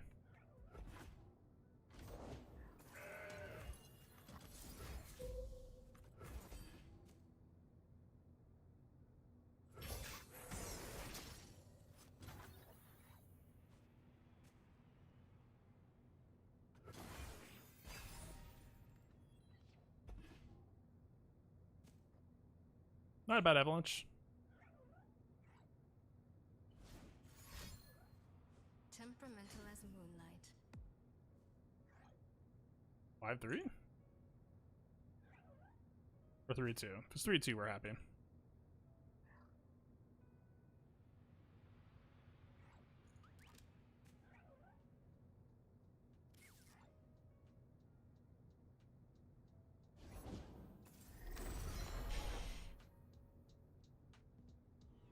I mean, Tavern Keeper is not really healing. He'll give a better blocker, but we'll still give up. We'll still go down to like 16.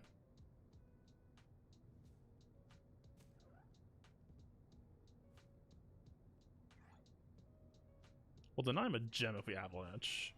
We'll take more damage in the short term, but we can still stabilize.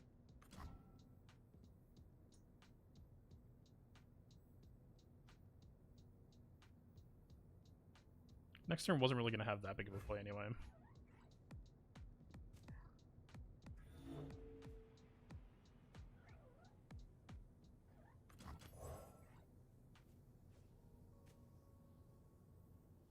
Let's try this line.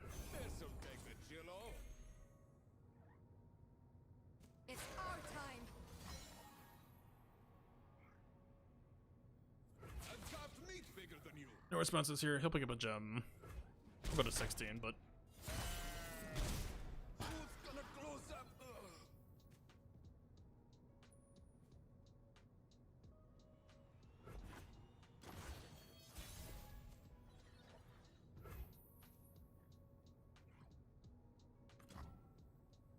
hey, if we decide to avalanche this turn, maybe we're supposed to wait.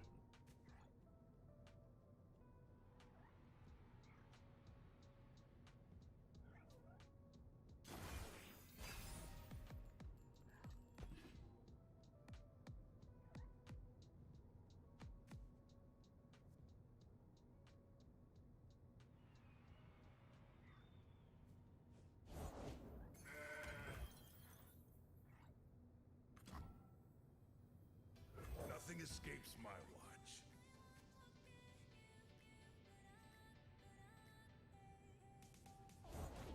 Mother Moon, veil me. Leave your bags at the door.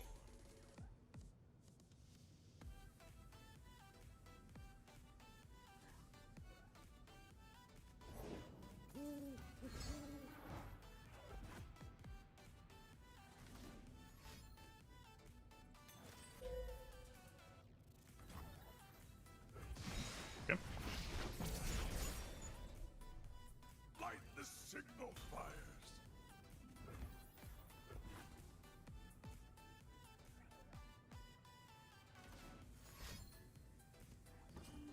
No more hiding. I'm back next.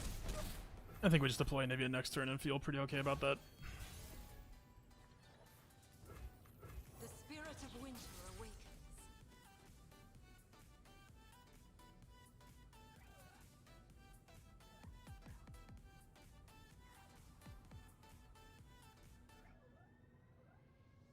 And if he plays Nocturne next turn, we'll have Harsh Winds.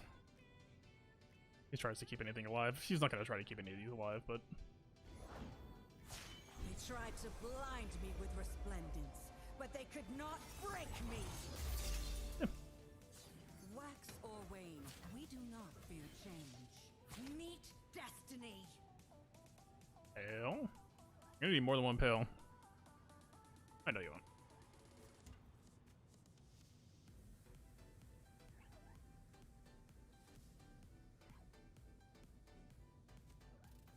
I guess pale plus hush could deny us the harsh winds.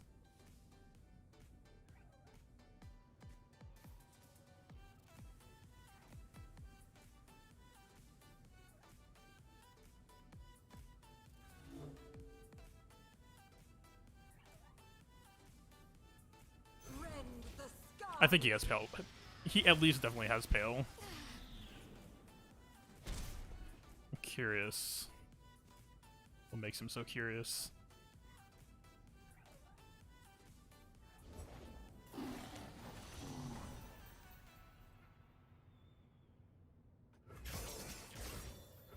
This is a pretty juicy avalanche next turn, too. Whatever he was going to go for, I think he should have gone for it. If he open attacks, we're fine. If he develops anything, we're still pretty fine.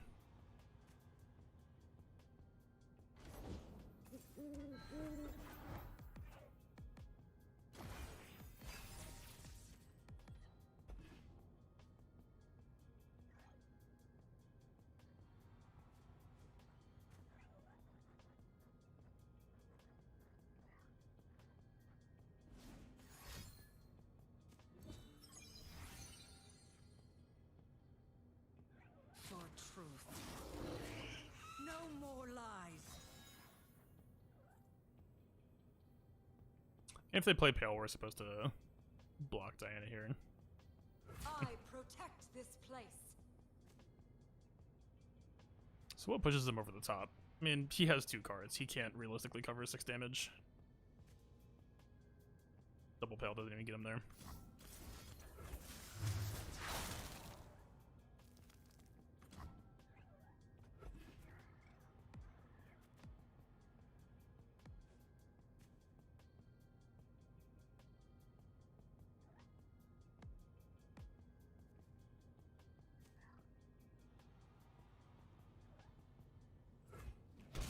Wow. And they're probably just, like, playing to win. Bank-wise, we could go with him with 11, which gives us, like, not really that much of an interesting choice.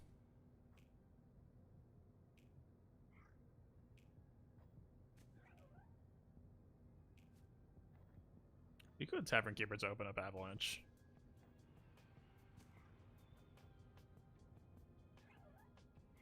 That seems kind of greedy to him. Welcome to the tipsy hour.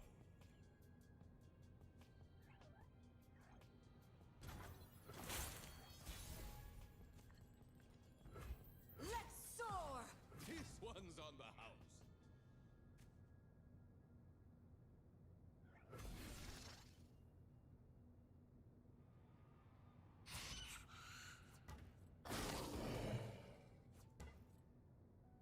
Maybe shouldn't have attacked with Tavern Keeper. I mean, he's a fearsome blocker, so I think that this block for him actually would be kind of relevant depending on his hands. If he does have fearsomes. I mean, we have Avalanche Whale, so we're kind of just chilling regardless, but I can see the argument.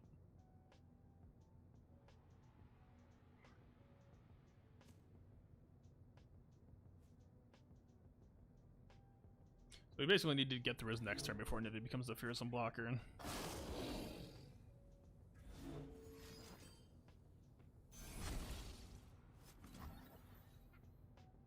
It's kind of a decent argument to just whale right now. Maybe keep the Tavern Keeper alive.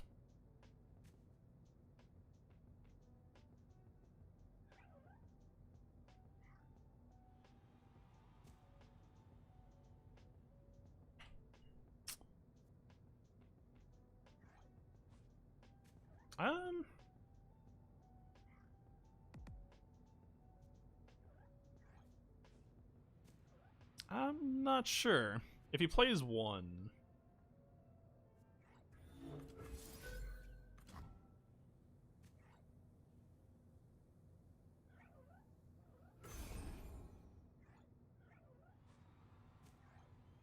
I think this might be a misplay. A world in perfect stillness. We'll see.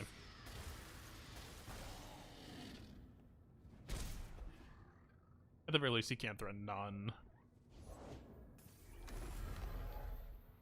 blockers. And so we can play this. Not really gonna have a Watcher.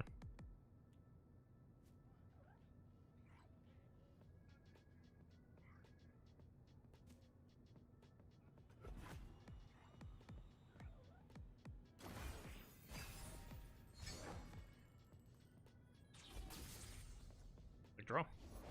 Raise your weapons sunward.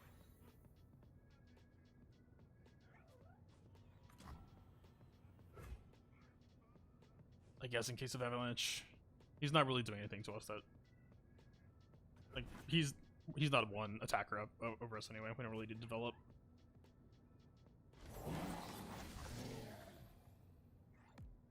I assume now? Why is the music so quiet? I didn't realize.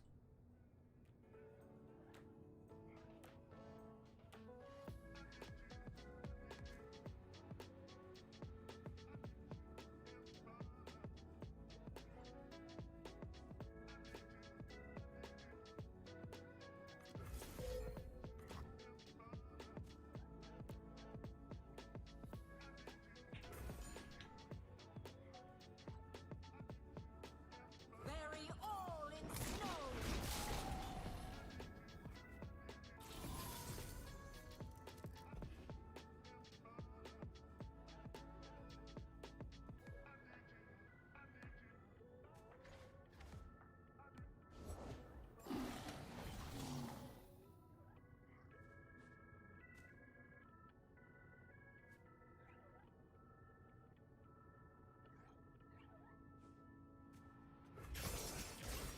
They're out there. I'll spot them. Devotion to battle. I think we can just let the egg die here.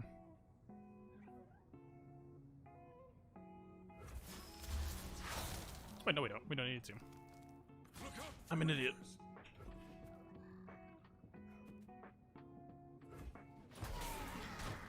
Alert the village.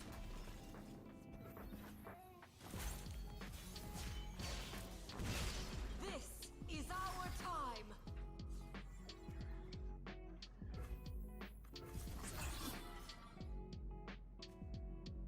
I mean, draw one, make a bird.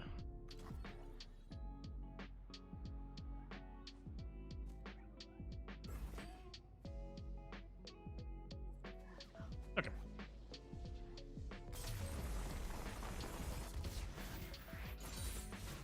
Until our paths cross once more.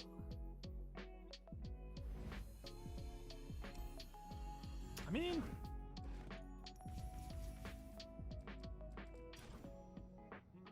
I don't know. I haven't eaten today. I might go take a break for a bit, grab some food, see what's going on. I mean, some good lessons learned today. I do think I'm putting myself... I don't think I have, like, the best use of Ruination today. I think I need to specifically start using it at the end of their turn more often if I can. Like, after they've attacked, so the redevelop isn't that bad, but enough to reset. Give myself time to reset. I do think I agree with them, though. I think I'd want to start playing more blockers. I don't know what that's going to look like, though. As much as I hate to say it, I almost wouldn't mind going down to one Rekindler.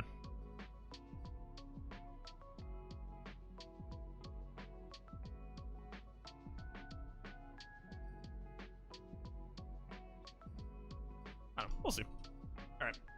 I'm done for a little bit. We'll see what happens. Might be back. I mean, it is fairly late, so I don't know. This would be like Australia streaming hours, basically. Yeah. Thanks for stopping by. Peace out.